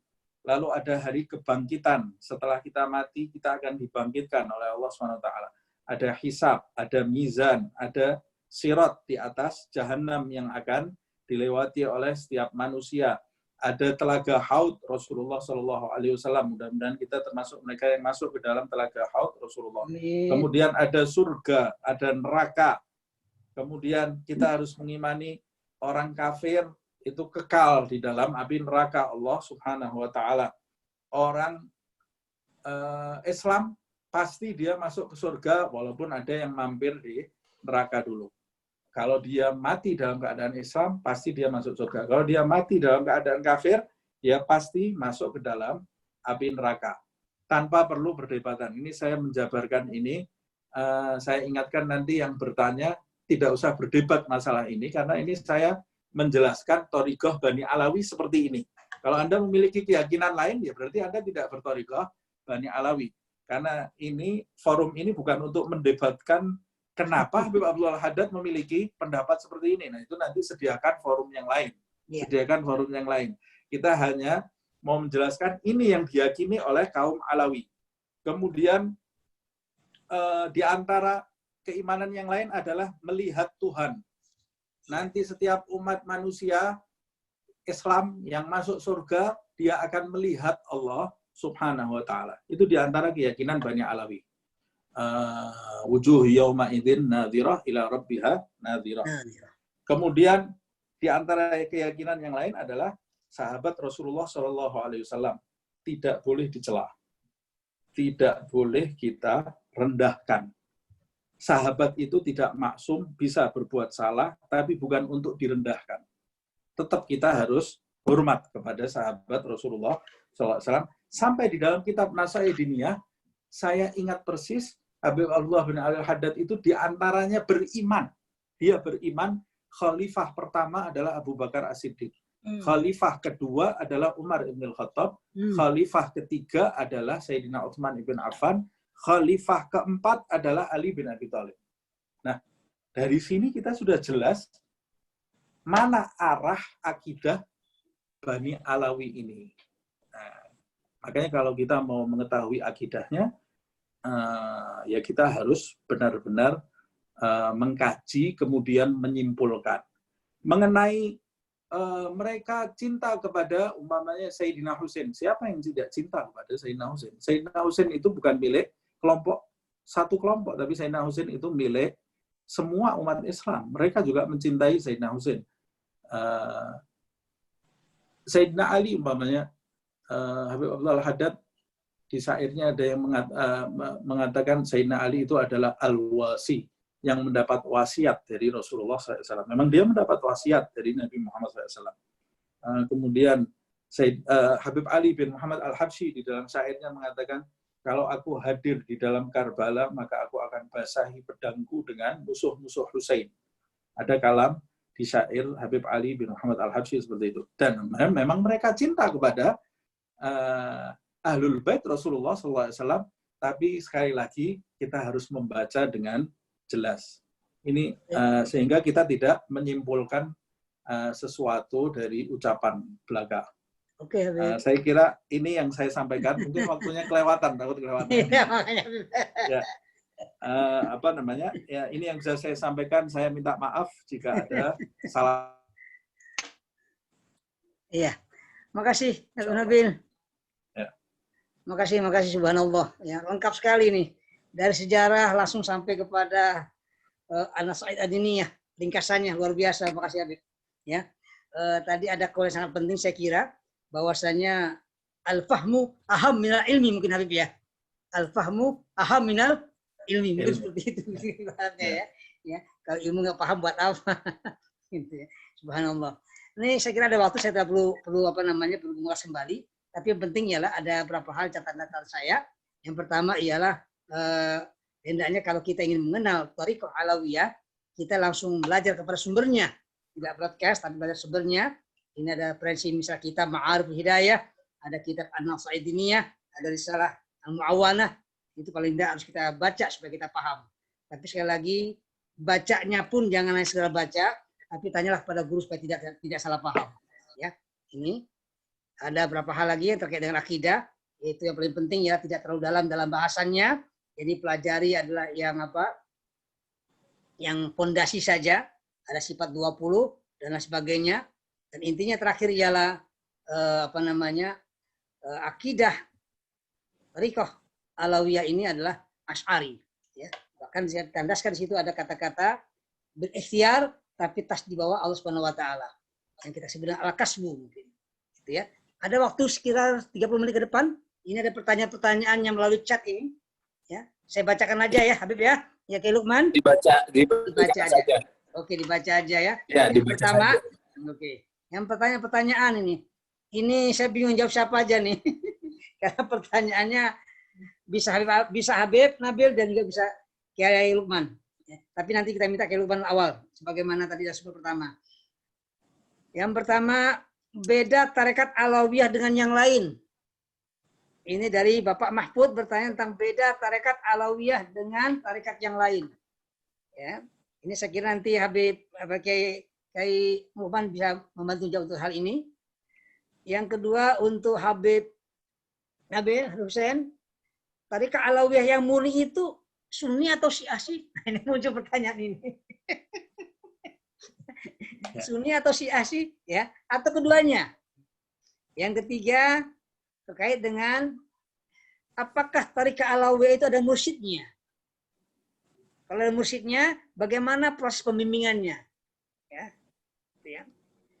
Yang keempat tentang paham wahdatul wujud. Ini nanti kita minta kepada Kiai Lukman ya, tentang paham wahdatul wujud ini. Ya. Atau kalau bisa juga Habib juga silakan menjawab. Yang terakhir dari Bapak Al-Umami itu, nah ini. Kenapa ada kecenderungan Habib sekarang itu cenderung keras Habib? Padahal kita paham, tarekat Alawiyah mengajarkan kedamaian. Tapi kenapa ada turun dari para habaib ada yang cenderung keras? Ini kenapa? Itu beberapa hal. Kita minta kepada Kiai Lukman untuk bisa memberikan tanggapannya terkait beberapa hal yang pertanyaan tadi. Itu berapa Kiai mau jawab yang mana? Nanti Habib Nabil juga silakan menjawab yang mana. Kepada Kiai Lukman, saya persilakan. Ada waktu 15 menit, Kiai, saya kira. 10-15 menit sekitar itu. Silakan Pak Kiai. Baik, terima kasih. Khususnya kepada Habib Nabil. Jadi ini kayaknya pertanyaan banyak kepada Habib Nabil nih. Tapi begini, saya ingin menyumbang saja bahwa sebenarnya secara umum thariqah mu'tabarah di dunia termasuk Alawiyah ini sama dalam arti begini. Saya seringkali mengibaratkan ini kalau ada maaf, misalnya ada namanya soto. Ada soto dari timur, misalnya dimulai dari soto Lombok, soto Madura, soto Surabaya, soto Kudus, wah, sampai terakhir mungkin di sini ada soto Betawi, soto Padang, dan seterusnya. Semua tentang soto. Tas seseorang, selera seseorang tentang soto berbeda-beda.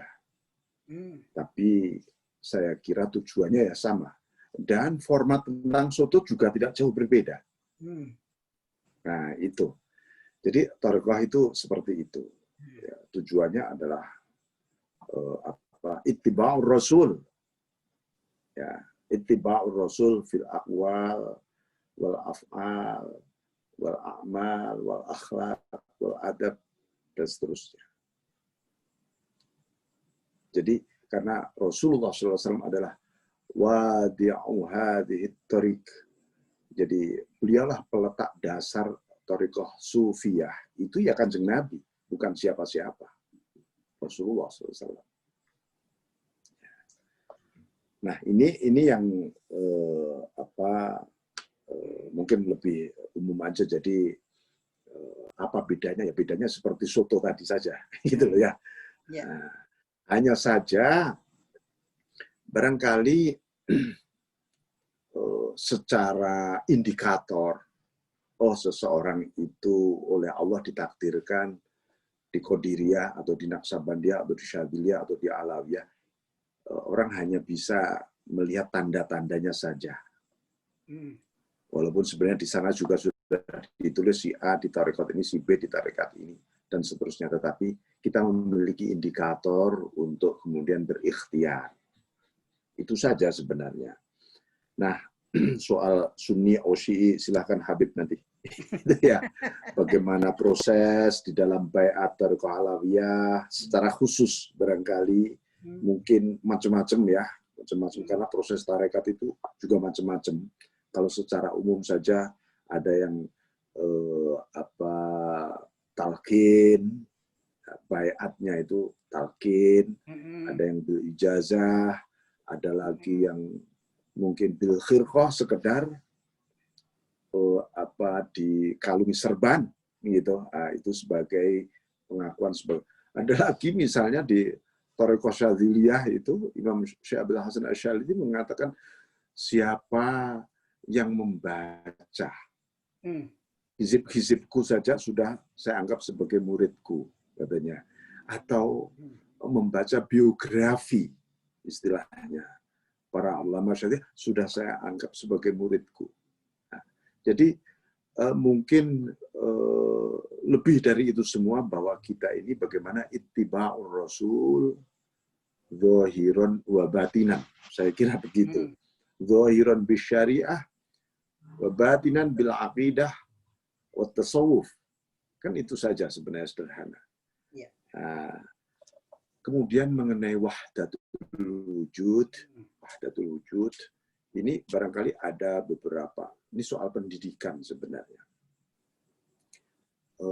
Mungkin kalau kita baca di beberapa ulama dari Alawiyah, untuk misalnya kitab-kitabnya Ibnu Arabi, kalian jangan baca dulu, misalnya begitu.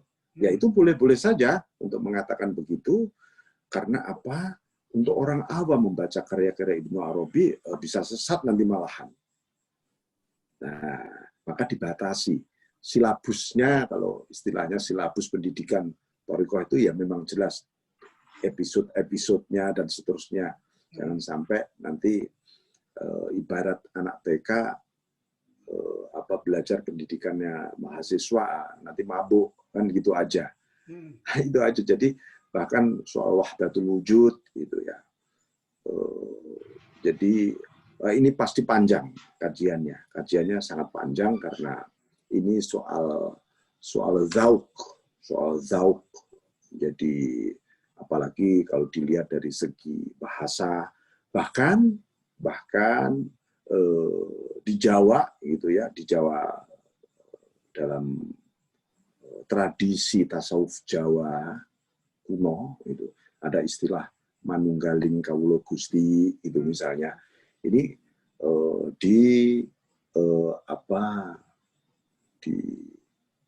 tidak bisa yang seperti dikatakan Habib tadi difahami dengan bi'aqlil hissi, dengan akal logika mantiki saja, tetapi harus bil kashfil ilahi, bil dzauqi.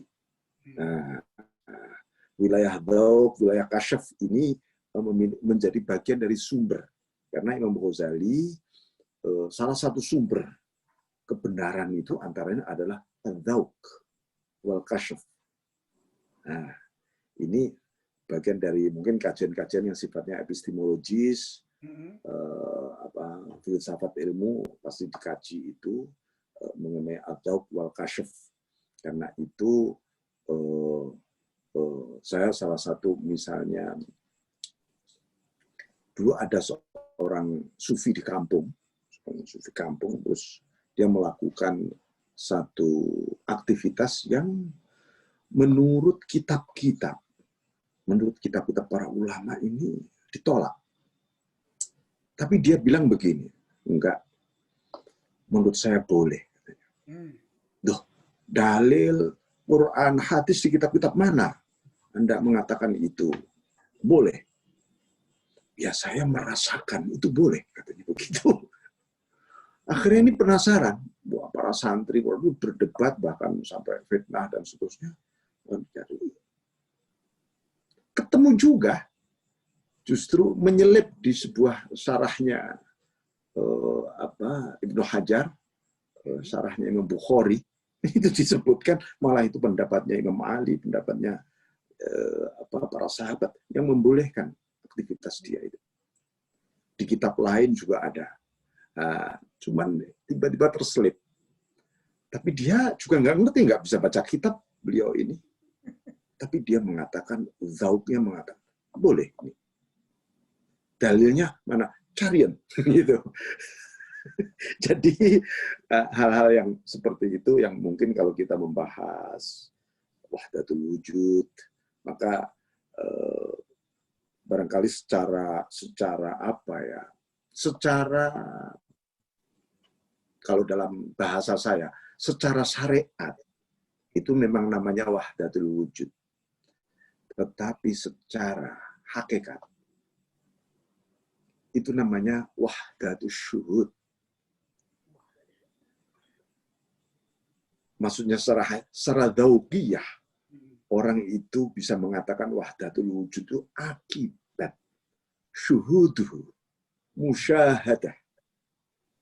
Itulah yang ketika seseorang menyebutkan atau seluruh makhluk menyebutkan alastu birabbikum qalu bala syahidna. Musyahadah. Maka yang wahdah apanya sih? Syuhudnya, bukan wujudnya, kan gitu. Kalau toh pun boleh disebut wujud, itu adalah makom di dalam makom al-fana, bukan di dalam makom logika alam pikiran hissiyah ini. Itu soal fana saja. Saya kira begitu, Beb. Nanti tolong dijelaskan lebih jauh. Makasih Pak Kiai, makasih. Ya. Makasih Pak Kiai. Sama terakhir nanti Beb ada tambahan begini. Tolong tadi dielaborasi tentang sidqul iftiqar, katanya belum ini nanti. Mungkin nanti sekalian Habib Hussein ya, sekalian. Monggo, silakan Habib Adul. Pertanyaan tadi yang saya catat yaitu Bani Alawi ini Sunni atau Syiah? Iya, betul, Sunnah atau Syiah. Iya. Jadi saya jelaskan saja, tidak panjang lebar. Kalau di dalam kitab-kitab yang ditulis oleh Bani Alawi, dia menjelaskan secara akidah dia adalah Asy'ari. Jadi kalau kita sebut secara akidah adalah Asy'ari, Ahlu Sunnah itu akidahnya adalah Asy'ariyah. Ahlu Sunnah itu akidahnya Asy'ariyah. Jadi kalau ada Ahlu Sunnah sekarang mengaku dirinya Ahlu Sunnah, dan dia itu tidak suka dengan akidah Abul Hasan al-Asy'ari, ya dia itu Ahlu Sunnah, mencetuskan Ahlu Sunnah yang baru, karena di dalam kitab itu ditulis, di dalam kitab-kitab Bani Alawi dijelaskan, diantaranya ada kitab Syarhul Ainiyah, dan lain-lainnya, itu dijelaskan para imam ahlu sunnah wal jamaah, mereka itu akidahnya adalah akidah Asy'ariyah. Loh, Asy'ari ini kan muncul setelah imam madhab. Kenapa bisa imam madhab itu akidahnya Asy'ariyah? Ya tidak begitu logikanya. Maksudnya imam-imam ahlu sunnah wal jamaah itu akidah mereka dijelaskan oleh Abul Hasan al-Asy'ari. Jadi Abul Hasan al-Asy'ari itu menjelaskan atau merumuskan akidah ahlu sunnah wal jamaah yang semuanya itu saling berguru. Imam Ahmad bin Hanbal berguru dengan Imam Syafi'i berguru dengan Imam Maliki berguru dengan Imam Hanafi. Imam Hanafi di antara gurunya adalah Imam Ja'far As-Shadiq, dan sumbernya kembalinya ke Ahlul Bait, juga ke sahabat Rasulullah Shallallahu Alaihi Wasallam. Mereka itu akidahnya dijelaskan oleh Abul Hasan al-Asy'ari, dan yang dijelaskan oleh Abul Hasan al-Asy'ari itu diakui oleh Habib Abdullah bin Alawi al-Haddad bahwa dia sampai Husainiyin itu adalah akidahnya seperti akidah Abul Hasan al-Asy'ari. Jadi buat saya menjadi tidak penting apa itu Syiah dan Ahlu Sunnah, sebab sekarang semuanya bisa ngaku-ngaku gitu ya. Jadi yang jelas kalau mau tahu akidahnya Bani Alawi, ini loh, belajar Abul Hasan al-Asy'ari itu seperti apa. Abul Hasan al-Asy'ari. Kemudian tanpa perlu berdebat panjang lebar, yang Sunni pokoknya harus Sunni, yang Syi'i pokoknya harus Syi'i, ini tidak selesai-selesai, sudah ribuan tahun dan itu tidak penting. Tapi kalau mau mengikuti Bani Alawi, ya dia harus menjadi ahlu sunnah wal jamaah seperti yang dijelaskan oleh Al-Imam Abdullah bin Alawi al-Haddad, atau yang dijelaskan oleh ulama-ulama yang penjelasannya sama dengan Al-Imam Abdullah bin Alawi al-Haddad. Kemudian ada pertanyaan, apa tadi? Habib itu cenderung keras. Apa? Cenderung keras. Apa? Cenderung keras. Tidak ada Habib itu cenderung keras. Bagaimana? Saya tidak bicara Habib atau non Habib karena semuanya sama di mata Allah Subhanahu wa taala. Yeah. Setiap orang itu dilarang keras. Yeah. Tidak boleh keras. Rasulullah saja dilarang keras oleh Allah Subhanahu wa taala. Allah berfirman di dalam ayat suci Al-Qur'an, apa itu ayatnya?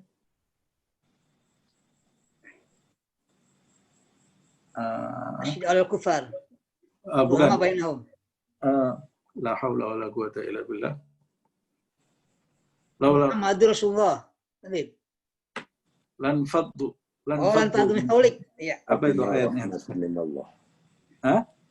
Fabima rahmatin minallah. Fabima rahmatin minallah linta lahum. Ini Allah berfirman kepada Nabi Muhammad SAW. Fabima rahmatin minallah linta lahum. Karena rahmat dari Allah itu, kamu menjadi berlaku lemah lembut, hai Muhammad. Falau kunta faddan ghalidhal qalbi lan faddu min haulik. Kalau engkau itu bersikap keras tanpa kompromi, lan faddu min haulik, maka orang-orang itu akan lari dari kamu. Jadi bagaimana orang yang sifatnya keras, baik dia Habib atau non Habib, itu dia tidak mengikuti Nabi Muhammad SAW. Nah, kok ada Habib sifatnya keras, ya berarti dia tidak mengikuti jalannya Nabi Muhammad SAW. Nah, yang betul itu pertanyaannya, kita ini harus tegas apa lemah lembut, bukan keras. Nah, tegas itu perlu. Orang itu kadang-kadang tegas, harus tegas. Dan tegas itu bukan keras. Tegas itu bukan galak, bukan keras. Atau tegas itu bukan, sebagian orang ada yang menghalalkan cara keras. Itu Sayyidina Umar keras. Loh, Sayyidina Umar berarti di mata kamu ini rendah sekali. Orang yang tegas itu bukan orang yang keras dan mengeluarkan caci maki di mulutnya. Itu bukan tegas. Itu tidak pernah keluar dari lisan Sayyidina Umar Ibn al-Khattab, tidak pernah keluar dari lisan Sayyidina Ali, tidak pernah keluar dari lisan Muhammad SAW. Orang itu tegas, Sayyidina Umar tegas. Tapi dia tegas, tidak mencaci maki orang, tidak keras dengan orang.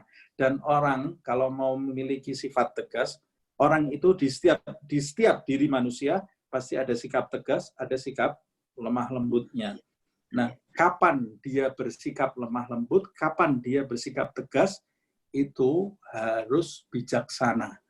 Kalau orang tidak bijaksana, yang seharusnya dia mengeluarkan sikap lemah lembut, dia mengeluarkan sikap tegas, yang seharusnya dia mengeluarkan sikap tegas, dia lemah lembut. Nah, ini jadi tidak karu-karuan. Makanya orang ini dalam berdakwah, dia juga harus belajar. Karena dakwah itu perintah seperti sholat, haji, zakat, dia juga harus belajar cara berdakwah. Berdakwah itu bukan sekedar menyampaikan kebenaran, tapi berdakwah itu bagaimana caranya kebenaran ini bisa diterima. Itu berdakwah seperti itu. Bukan cuma sekedar menyampaikan kebenaran. Nah, bagaimana caranya berdakwah ini bisa diterima dan itu disampaikan atas dasar rahmat, kasih sayang, dan cinta. Iya. Nah, saya kira itu ya. Yang mursyid, Bib, mursyid. Yang mursyid. Sudah dijawab dari mursyid. Yang mursyid, oke. Terakhir, itu Bib, tolong dipertegas, Bib. Sidqul iftikor. Katanya belum dielaborasi. Sidqul iftikor, ini saya kira yang tepat guru kita ini, Kiai Haji Ahmad Rusdi. Belum di sini kan ini. Coba Monggo Pak Kiai, ini belum diangkat, Kiai. Ada satu hal yang belum diangkat tadi, Kiai. Masih ada waktu 10 menit, Pak Kiai. Silakan, Pak Kiai. Nah, ini mungkin ini terakhir ya. Iya, Kiai, terakhir ya. Baik, jadi sidqul iftikor itu kalau dalam artinya itu begini, melakukan rasa iftikor, rasa butuh dengan benar.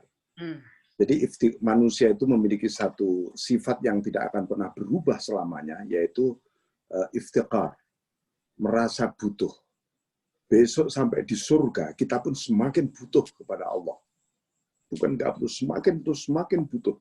Karena semakin butuh, semakin merasakan nikmatnya Allah. Nah, untuk bisa benar butuhnya, maka disangga oleh sifat 4. Karena itu sidqul iftikar ini dasar dari ubudiyah. Sidqu fil ubudiyah. Satu adalah al-fakru, sifat fakir. Fakir kepada Allah. Yang kedua, sifat adzullah, hina dina di hadapan Allah. Yang ketiga, sifat al-dha'fu, lemah. Yang keempat, sifat al-dha'fu, al-fakru, al-adzullah, al-dha'fu. Kemudian terakhir itu ada 4, jadi itu kebalikan dari al-quwah itu apa ya? Lawannya al-quwah, al-dha'fu ya. Al-ajiz. Al-ajiz. Alhamdulillah, al-ajiz. Nah, 4 unsur tadi membreakdown seluruh ubudiyah kita supaya terus-menerus iftikar kepada Allah. Jadi kalau kita contoh nih sholat itu ketika mau sholat, hati kita harus penuh iftikar tadi. Harus ada al-fakru, al-dhullah, al-dha'fu, al-ajiz. Tanpa itu, kehambaan kita bisa melenceng nanti. Lama-lama kalau melenceng, Tuhan diajak nego. Tuhan enaknya begini, gimana? Bisa begitu. Karena ubudiyahnya, maka disebutkan oleh Ibnu Athaillah As-Sakandari, matlabul arifin, yang diburu oleh para arifun, para aulia, para sufi itu apa sih? Ternyata cuma 2. Satu, asyidqu fil ubudiyah, benar mewujudkan kehambaan. Yang itu kalau di suratul Fatihah ada di posisi iyyaka na'budu. Yang kedua adalah wa iqamatu huquqir rububiyah, menegakkan hak-hak ketuhanannya Allah. Itu wa iyyaka nasta'in. Jadi ya itulah kita bisa menegakkan ketuhanannya Allah kalau ubudiyah kehambaan kita ada di dalam wujud sidqul iftikar tadi. Jadi hal yang sama kalau kita misalnya takhallaqu bi khuluqillah. berakhlak dengan akhlak Allah itu yang bagaimana? Apakah kita meniru Gusti Allah? Atau kita mengambil alih sifat-sifat dan asma Allah? Tidak. Justru kita fana terhadap asma dan sifat Allah itu baru bisa takhaluk. Kalau nggak fana, bisa-bisa kita menyejajarkan diri nanti. Itu. Nah, harus ada fananya dulu, baru bisa takhaluk. Nah, saya kira begitu, minta maaf saya. Assalamualaikum. Luar biasa. Makasih Pak Kiai, makasih Habib, subhanallah. Luar biasa sekali. Ini jadi kalau bicara iftikor, jadi ingat juga ini dalam kondisi seperti ini kita udah berdoa, udah ikhtiar, ternyata wabah ini masih berlanjut, mungkin jadi wala asra bil mawahibi ilaika illa mithludillah wal iftikori gitu ya. Ini yang dirasakan dari juga, subhanallah. Ya, untuk itu saya kira demikian. Saya nggak perlu menyimpulkan, tapi luar biasa ialah bahwasanya akidah daripada Thariqah Alawiyah Asy'ariyah dengan kalau mau lebih dalam tadi dikatakan oleh Habib dengan membaca kitab Risalah Mu'awanahnya atau Nasoid Adiniyahnya. Itu ada kurang lebih berapa ringkasan, ada bab tersendiri terkait dengan akidah Thariqah Alawiyah. Yang terakhir dari Pak Kiai tadi yaitu menegaskan terkait dengan 5 prinsip Thariqah Alawiyah, yaitu ilmu, amal, khauf, warok, sama ikhlas. Itu penting, dasar-dasar itu yang harus kita pahami. Dan saya kira demikian, itu inti daripada kita malam ini. Meskipun banyak perkembangan-perkembangan yang kita dapatkan, ilmu yang kita dapatkan, tapi yang paling penting ialah sebagaimana dikatakan dengan bahasa singkat saya, mungkin ini saya dapatkan dari Syekh Muhammad Darwish, sebagai dari ungkapan-ungkapannya Ibn Nabil, apa al-fahmu aham minal ilmi. Saya kira itu Beb ya. Saya kira itu, mudah-mudahan kita pahami. Dan saya kira gitu Kang Yayat. Gimana Kang Yayat ini? Kang Yayat? Halo? Ini kita minta doa. Kang Yayat? Halo Kang Yayat? Pak Yayat? Halo, iya halo. Gimana nih? Selesai kita tutup. Yang doa siapa kita doa? Oke. Kita minta izin doa dengan Kiai Lukman Hakim untuk kita minta Pak Kiai, kita minta doanya Pak Kiai. Ya, natabarubikum Pak Kiai. Ya, fadhol Pak Kiai. Pak Kiai udah ini Pak Kiai udah keluar ya? Halo Pak Kiai. Sepertinya Pak Kiai sebentar sudah keluar atau Habib Husin Nabil silakan.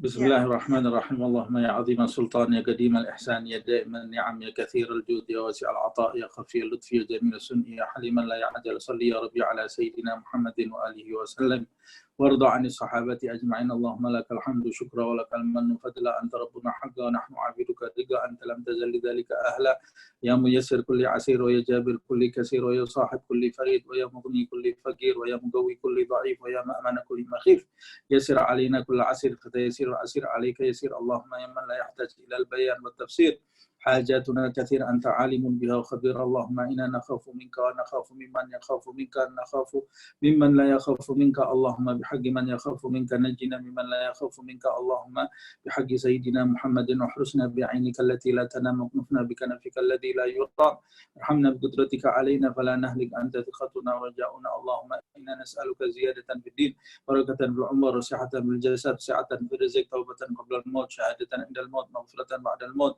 عفوا عند الحساب أمانا من العذاب نصيبا من الجنة وارزقنا النظر إلى وجهك الكريم صلى الله على سيدنا محمد وعلى آله وصحبه وسلم سبحان ربك رب العزة عما يصفون سلام على المرسلين والحمد لله رب العالمين سر الفاتحة